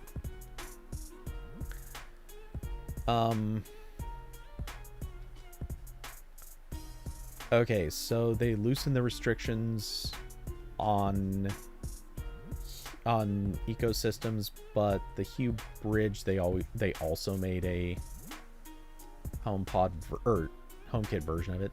That's yikes to me, but okay.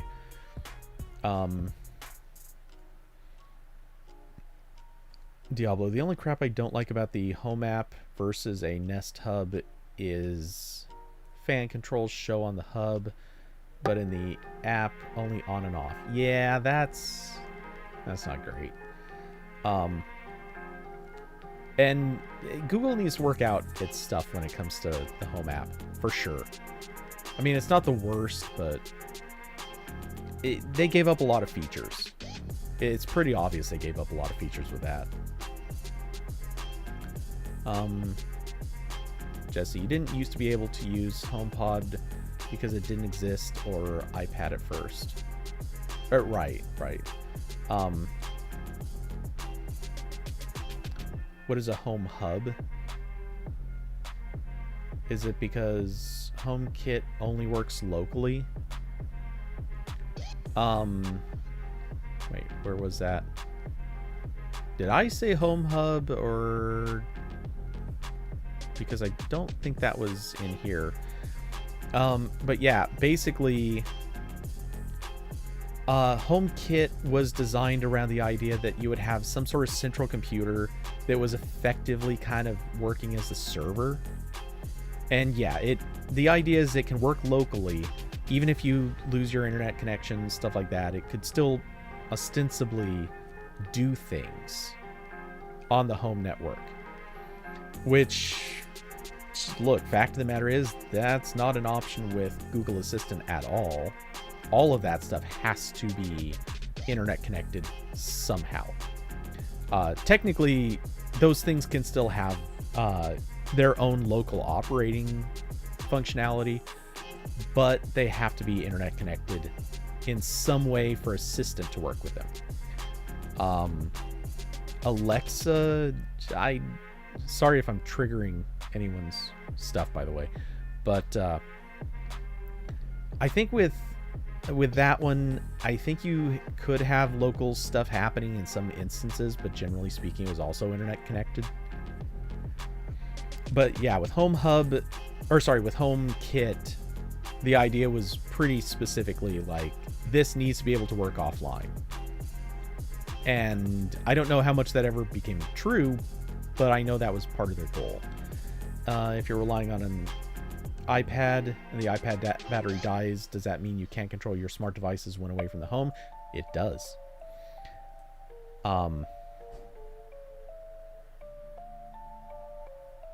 Wait, in that second sentence, to serve as a home hub. Oh, yeah, okay, it does. I was looking everywhere else.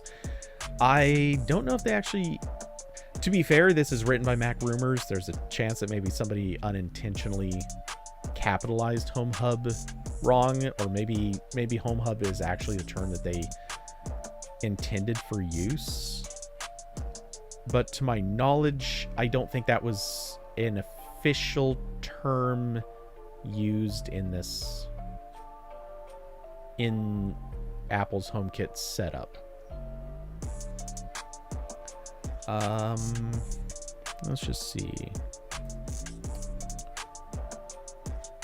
how to set up as a home. Oh, maybe it is a formal thing.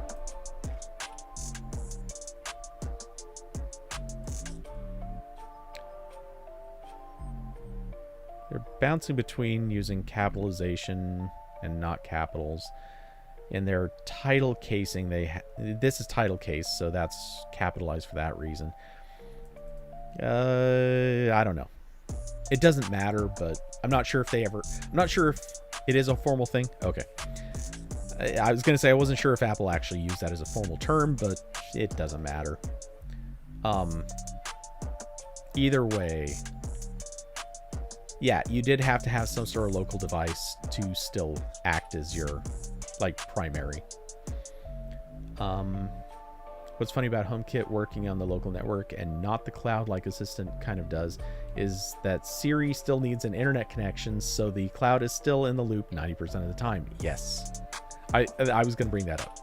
It's so dumb because Google's the one that's good at local voice analysis, and you can kind of get away, not well, but you can kind of get away with a few voice commands sometimes with Google.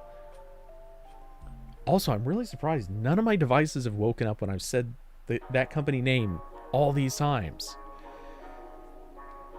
Maybe they finally got the activation phrase, so it's not going to trigger every freaking time. I'm kind of excited about that now that I realized it. And it's probably going to go wrong right now. Anyway, so yeah, it's not good.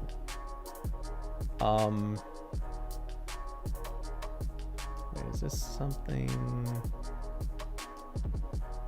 Oh, no. Just got a notification, needed to check it.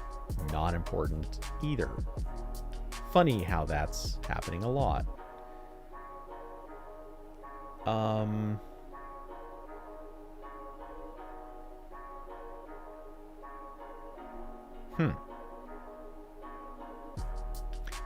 Totally unrelated, but I just noticed.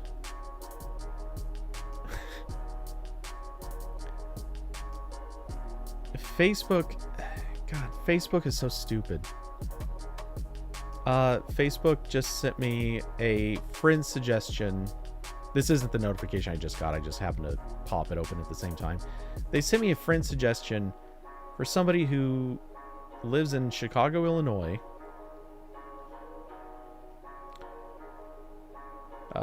Looks like maybe they're currently in LA. And I can't figure out, I've got no idea why this person's recommended. No mutual friends. No similarities that I can see. I hate Facebook. So much.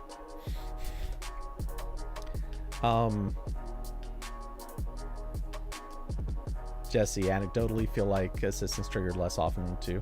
That's good. That's really good. I mean, it's about time. I remember when it came out with the always listening mode. It didn't used to have much of a problem. I mean, yeah, there were false positives, but it was generally pretty good. And then somewhere along the way, it got really bad. Like you could not say the company name no matter what without triggering it. It just all the time. You could say anything even vaguely close to the company name, and it's like, nope, you said it. We heard you. We're listening to everything you say, and we're gonna do a command because we're sure that when you said noodle, you said it wrong. We're sure of it, so we're just gonna assume we know. Like we know. Anyway, but yeah, I feel like I'm not triggering it by accident at all.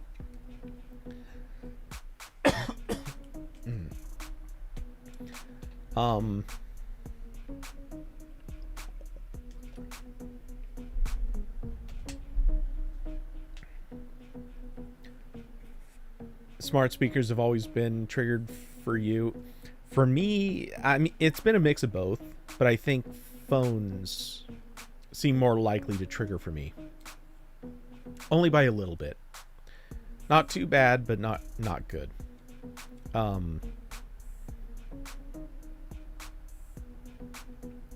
See, Saldana, you don't even need the activation phrase on your phone. And did you think I was going to read that out loud?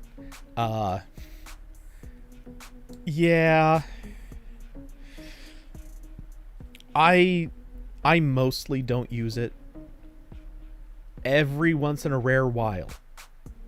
Like, I mean, super, super rare.